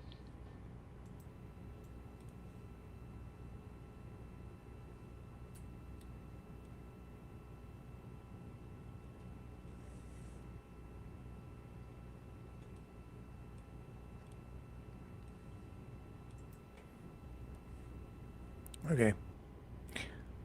Also, I know that I think this was the CBC Fifth Estate documentary, hour long, 44 minutes on YouTube time, but because of commercials, 44 minutes in length, 44:30, I think. I think it made its television debut tonight, or is about to, but I watched it on YouTube. It's available on YouTube. And I know there was some chat about it last night in the chat, some discussion. I've watched the whole thing, and I can say that I think it was a really good piece. Solid piece of journalism by the Fifth Estate. The report, in many ways, though, really didn't have much new information in it, but it was thorough. And it does provide a good review, I think, of the whole issue. They spoke with pretty much all of the real main players in the saga. It's called the Ostrich CON, and I think that is a pretty accurate title, appropriate for what went on out there and continues to go on even now, tonight, where they're trying to keep this story alive. And I was an outlier throughout the whole thing. Took a lot of abuse. Some people stopped watching this channel. Some people won't talk to me anymore. And you know why? Because I told the truth. I wouldn't bend. I wouldn't fall into lie. I found people lying about stuff. That made me more curious. I started to dig in more, as most of you know. And we went on and on and on with that story for weeks and months because it was the story that just wouldn't quit. But I wasn't in lockstep with the others. Oh, they tried to pull me in, but I wasn't going to sit there and lie to you and contribute to the craziness of it. Talking about liquefied birds and birds being shot from drones and blah, blah, blah, blah, blah. There's those words again, the blah, blah, blah.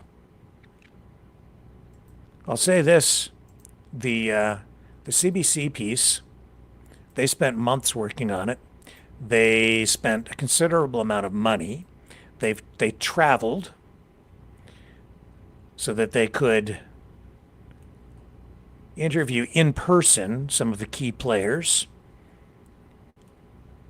including John Catsimatidis, the billionaire that I kept telling you about, who owns WABC Radio in New York, who also owns a grocery store chain in New York State. Billionaire. Also, the largest purchaser, because he owns an oil refinery, the largest purchaser of Alberta oil on the U.S. side. I highlighted what he was doing, and he was highlighting the ostrich story all the way along. And I can only say that the Fifth Estate, really, whether they knowingly did it or not, they basically confirmed in their report pretty much all the stuff that I was telling you. They didn't get to everything because they're more limited in time in a 44-minute report, but they summarized a lot of this stuff, called out the financial scams that I highlighted during the course of our coverage over weeks, highlighted the ongoing fundraisers, and they also highlighted the controversy surrounding the claims that these birds were special in some way, that they possessed very unique antibodies and that they were invaluable birds. But the CBC confirmed in their reporting what I was telling everyone all the way along. There was really nothing special about these birds. It was never an appropriate facility for doing any kind of valid scientific research. The environment was not properly controlled. The claims persist from supporters and certainly from the farm owners. But you watch the report. It's balanced. They gave everyone an opportunity to speak their mind, state their case. I think it was pretty fair overall. But what they didn't do, and this is why it's real journalism, is they didn't just let people lie and not challenge it. When these claims were made, they went and checked it out to see if it was true or if it wasn't true. And these, as I've been showing you, they've been lying. They were lying before the bird flu outbreak at the ostrich farm. They were lying to people that they were taking money from as investments in the ostrich business. It's all laid out in a very encapsulated, summarized way throughout this Fifth Estate piece. They went and they did an interview with John Catsimatidis, talked to him about his ties to MAGA as a supporter of the Trump administration. They talked a little bit about Dr. Oz and RFK Jr. poking their nose into the affairs of the farm, highlighted that. And they held Catsimatidis to account, asking him about his interviews with Katie Pasitny from the farm, the face of the farm, and the claims that these birds were special and filled with very unique antibodies, and the scientific research, which he amplified on his radio station, beaming it all over New York State and even into Canada and worldwide on the internet. I've got a clip from the CBC piece here. But had anyone in the Trump administration seen a shred of evidence there was any successful scientific research on the Edgewood farm? Here's my concern for you, John. I believe the people who run this farm have told you things that simply aren't true. It's possible. It's possible. But then I'm saying to you, Do you think Secretary Kennedy, Dr. Oz, the head of the FDA, I forget his name, all these people, that they're stupid, all stupid? So is there any truth to the claim they were conducting innovative scientific research on the Edgewood farm? To answer that question, we took a hard look at the business plans of the farmer's research company, Struthio Bioscience. The Fifth Estate found exaggerated and outright false claims made to potential investors. For starters, they claimed a Harvard medical professor was on their scientific advisory board. So we contacted Dr. Alessio Fasano. In an email, he wrote he had never even heard of Struthio and found it disturbing that his name was used without his permission. And we did contact the Harvard professor who was listed on your scientific board of advisors. Fasano? Yes. Yeah. He said he's never heard of Struthio. And when we said that he was listed in this Struthio prospectus, he found that to be disturbing, the fact that he was listed there, because he was not a scientific advisor. He was on the list to be. The brochure also said former Alberta Finance Minister and then Chair of Alberta Health Services, Dr. Lyle Oberg, was on the board of directors, which was true, but... Did the board meet? Did you sit down and meet with the board and other directors and discuss with them the potential of Struthio? No. Did you have, in that Struthio prospectus, and we've taken a look at it, within 5 years they expected revenues of $2.2 billion. Do you consider that to be realistic? No. But were you concerned that because your name was lent to this, that was not a realistic proposition that they were making as they were trying to attract investors? So unfortunately, I didn't agree with the business plan. I don't agree with that kind of escalation in the numbers. But I do agree in the possibility that this could be something more. But what? The farm owner said they'd worked with a lab in Quebec called Immune Biosolutions, which told them that initial test results of ostrich antibodies from their eggs were promising. He said, because even at one point he said, if all of your ostrich eggs are like these eggs, he said this is a game changer. However, in a statement to the Fifth Estate, Immune Biosolutions said later testing of the antibodies did not demonstrate the quality, purity, or specificity required for therapeutic development. As for the claim the Edgewood farm was a living laboratory, did you see any proof of any sort of scientific research going on in that farm? No, absolutely none. And as I say, the facilities don't even lend themselves to that. There was no covered barn. In fact, there was garbage strewn in the farm. The conditions the birds were living in, there was no evidence of any scientific research or any ability to do that. I found the Struthio Biosciences business plan, which was the best description of the scientific work that they were undertaking. And I think calling it scientific work is quite generous. What would you call it? I call it a scam. Indeed. Scam.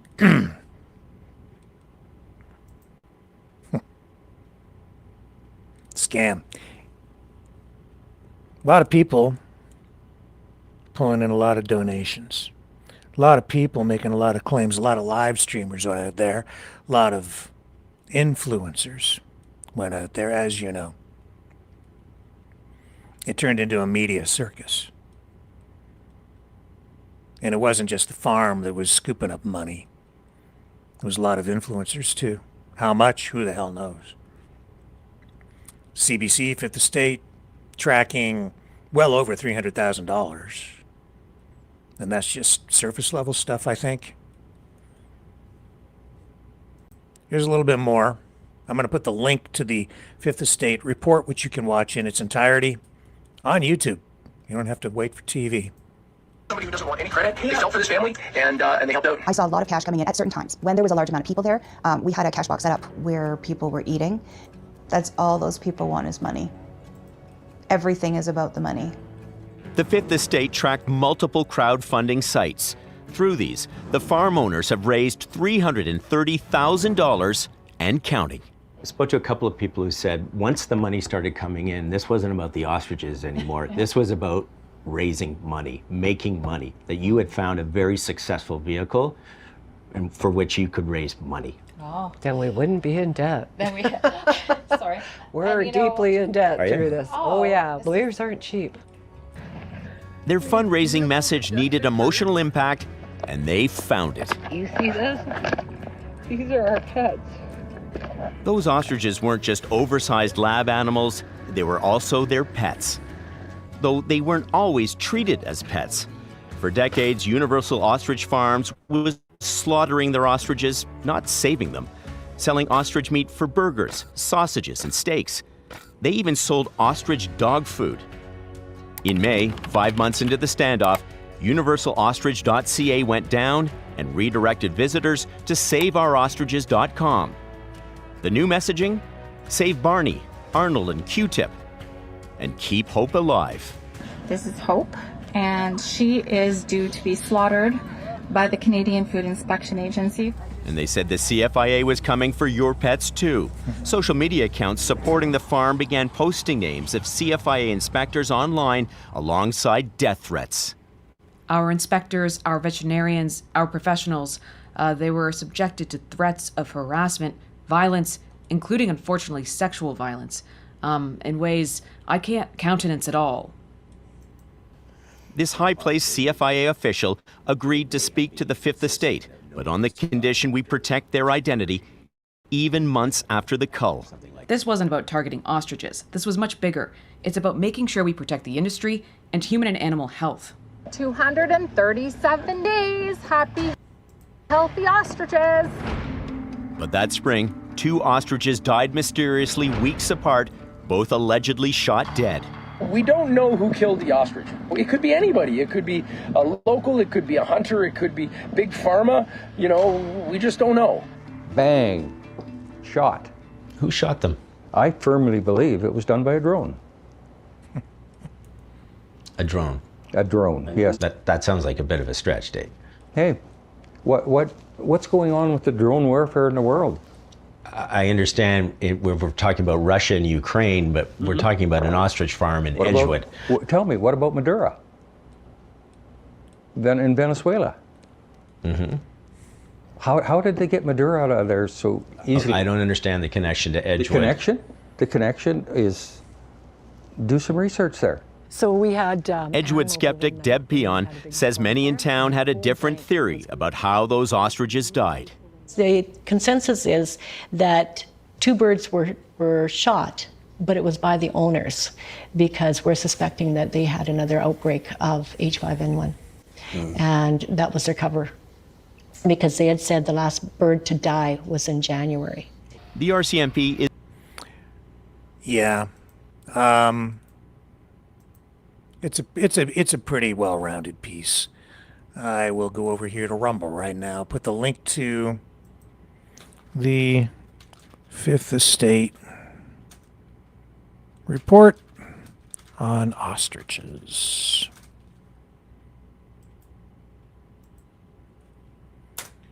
There you go. You can go watch it and assess for yourselves.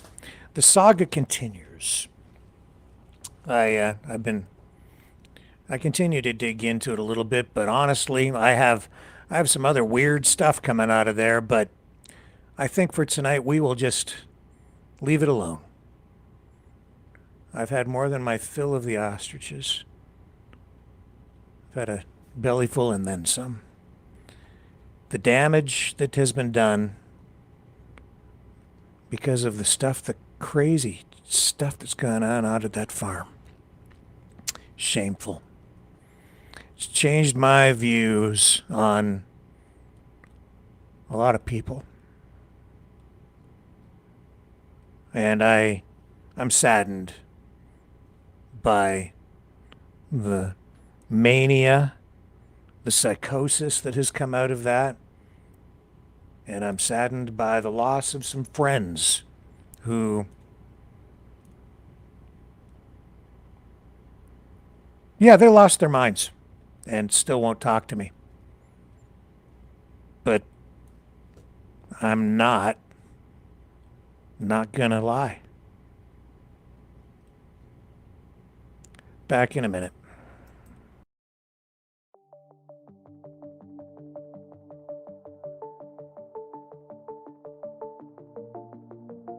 Greetings, brave Mavericks. Our quest for truth continues. We go beyond fake news. Together we expose propaganda. Together we pull others out of rabbit holes. We are maverick thinkers. We are all unique individuals, defenders of individual rights and freedoms, credible, trusted, grounded in reality.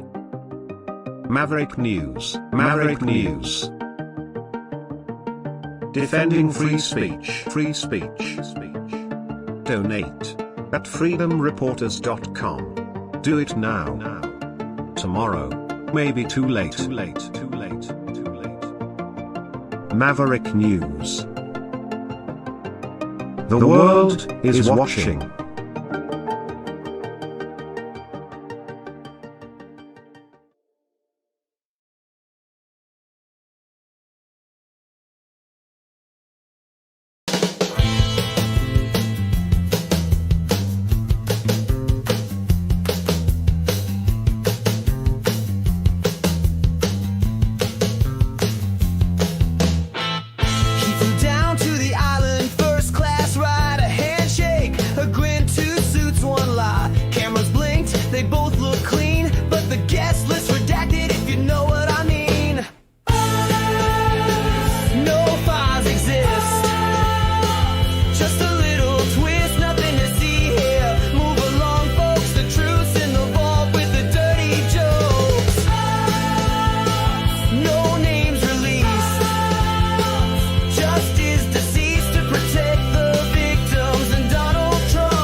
And also Donald Trump. Coincidence? Just dumb luck. Right?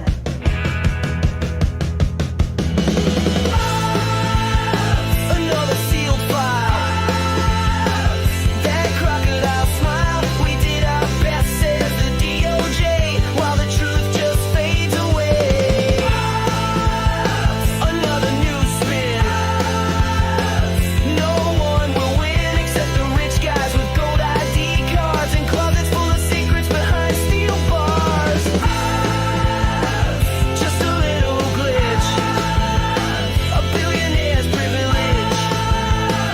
That's the sound of the case. Closed.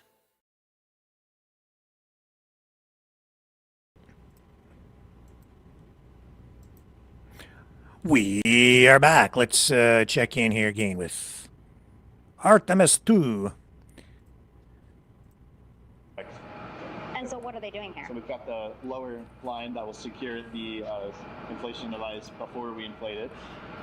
That gives us the go-ahead that it's secure in its space, and then we'll inflate it. And then once that is done, we'll undo all the carabiners and get this orange line on top tied in the same fashion. And then this will be secure to the capsule, and the astronauts can safely take their first steps out of the capsule onto the front porch.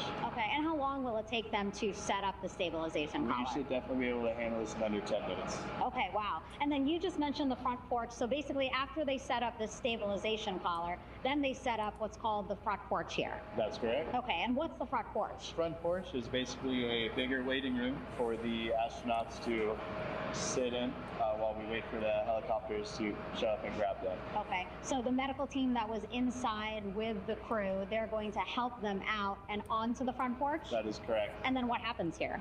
We have hired trained medical personnel also on board the front porch that will give them lookovers and just make sure they're okay while we wait for the helicopters to show up.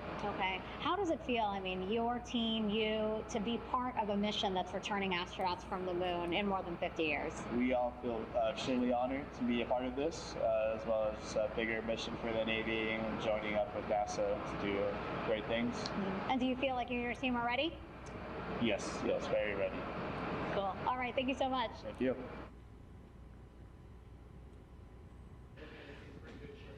Once again, the recovery operations are continuing out in the Pacific.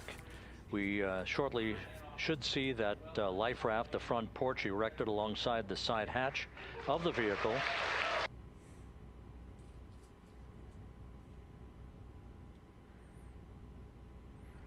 And we have our Maverick Midnight Matinee feature presentation coming up. I will throw it out there for any guesses. A number of flight controllers have come into the flight control room to receive congratulations from entry flight director Rick Henfling. But we're going to stick with our operations out in the Pacific as we await the extraction of the 4 crew members who are reported to be in excellent condition. I'll give you a few clues about what tonight's movie is. I'll start to narrow it down. Just any wild guesses yet? Again, while we stand by for that front porch to be erected alongside of the side hatch of the vehicle, let's go back to the USS John P. Murtha and Megan Cruz. Megan? Clue 1, it's a movie from the 1940s. Hey, Rob. Pausing now to listen to some internal audio loops. Again, the operations team here on the ship communicating with everyone out on the water. It seems like currents are hindering them a little bit from unfurling and inflating the stabilization collar as well as the front porch. But again, the requirement to get the crew out within 2 hours of splashdown, plenty of time. So no concerns just yet. But as calm as the water looks, yeah, it looks like it's hindering the teams just a tad. The movie is also something of a psychological drama. That's a second some clue. Of our shots, that side hatch still open. Again, inside there are now 8 people inside. 4 divers, Navy divers, all with medical training, each assigned to an astronaut each. Making sure that they're comfortable. No, it's not the birds and not the Twilight Zone. It's not Fly Me to the Moon. As you've heard us say in the broadcast, you know, they expect a little bit of discomfort. Again, these astronauts just traveled back to Earth at 25,000 miles an hour, a nearly 695,000 mile journey around the moon. And you're kind of lukewarm with the birds. Very Luke. Not terribly warm. Lots of gear with them, just in case, right? As we said, the crew reported feeling great. But again, all those folks out there in case they weren't, right? NASA is all about making sure we think about every situation that can happen. And so, of course, wanted to be ready in case any of our astronauts needed. It's a movie about attention while out there in the water. What would be a good clue? You see now teams again trying to set Insanity. up the stabilization collar and front porch for the crew. It's a movie about to insanity. get out of Orion. They need both, right? The stabilization collar will keep Orion from Conspiracies. swaying as you see it is doing now.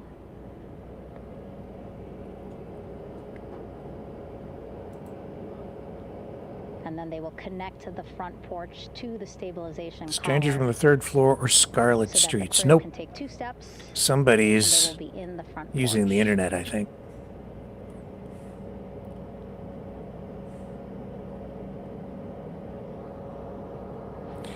Yeah, that's right, Dragon. You got it. Gaslight.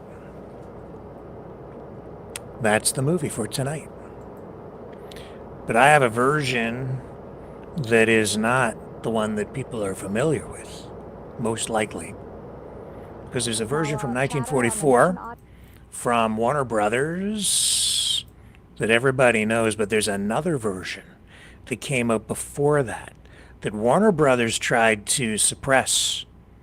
Warner Brothers actually went around trying to buy up every copy of it and destroy it. It's because they were afraid that it was going to take the wind out of the sails of their production in 1944. So the 1940s version, the 1940 version of Gaslight is the version that we have. Not a Hollywood production. This one comes from Britain. So that's going to be our feature presentation tonight. Now, if you are watching our broadcast on YouTube, you have to switch over to Rumble or one of the other platforms that we broadcast on, because YouTube doesn't like it when we run our Maverick Midnight Matinee on their platform. So off we go to Rumble and the other channels, and that's where you'll find us. And that's where our watch party will take place, and you guys can comment and participate on those other platforms tonight. So let's get things cranked up here, because we're quarter past the hour now. And we've seen the splashdown. We know what the drill is now. They'll be getting those astronauts back up on dry land shortly. But we need to get the show on the road here. So let's take a little break. We'll run... what shall we run from Maverick and the News Brothers tonight to kind of cap things off? Something appropriate, if we can. I'm not sure. Well, since we're watching the splashdown, let's go interstellar, shall we? Here's MAGA Mars, Maverick and the News Brothers. We'll come back on the other side with tonight's Maverick Midnight Matinee feature presentation, Gaslight.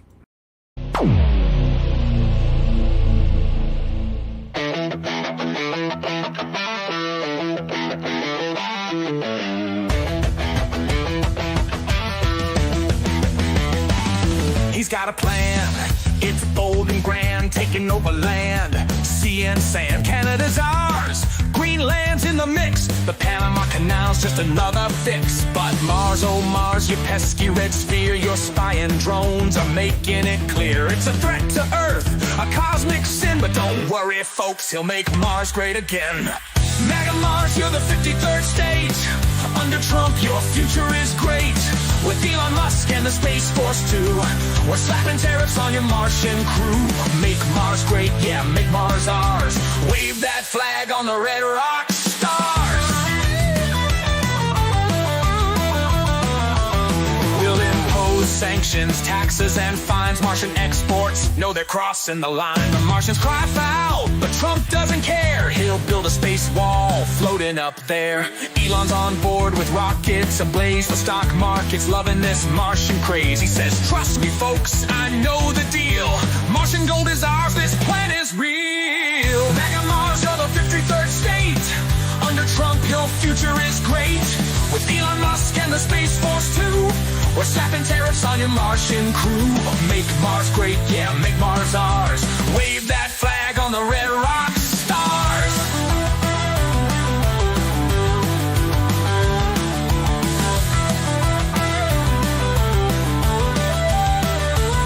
Yeah, Mars hotels with golf resorts, intergalactic trade reports, a MAGA dome where Martians bow. We've got the best Martians, Trump says now. Fake news claims the plan's absurd, but Trump tweets back, it's the final word. Martian drones not on my watch. Space Force ready to kick it up a notch. MAGA Mars, you're the 53rd state. Under Trump, your future is great. With Elon Musk and the Space Force too, your Martian crew. Make Mars great, yeah, make Mars ours. Wave that flag on the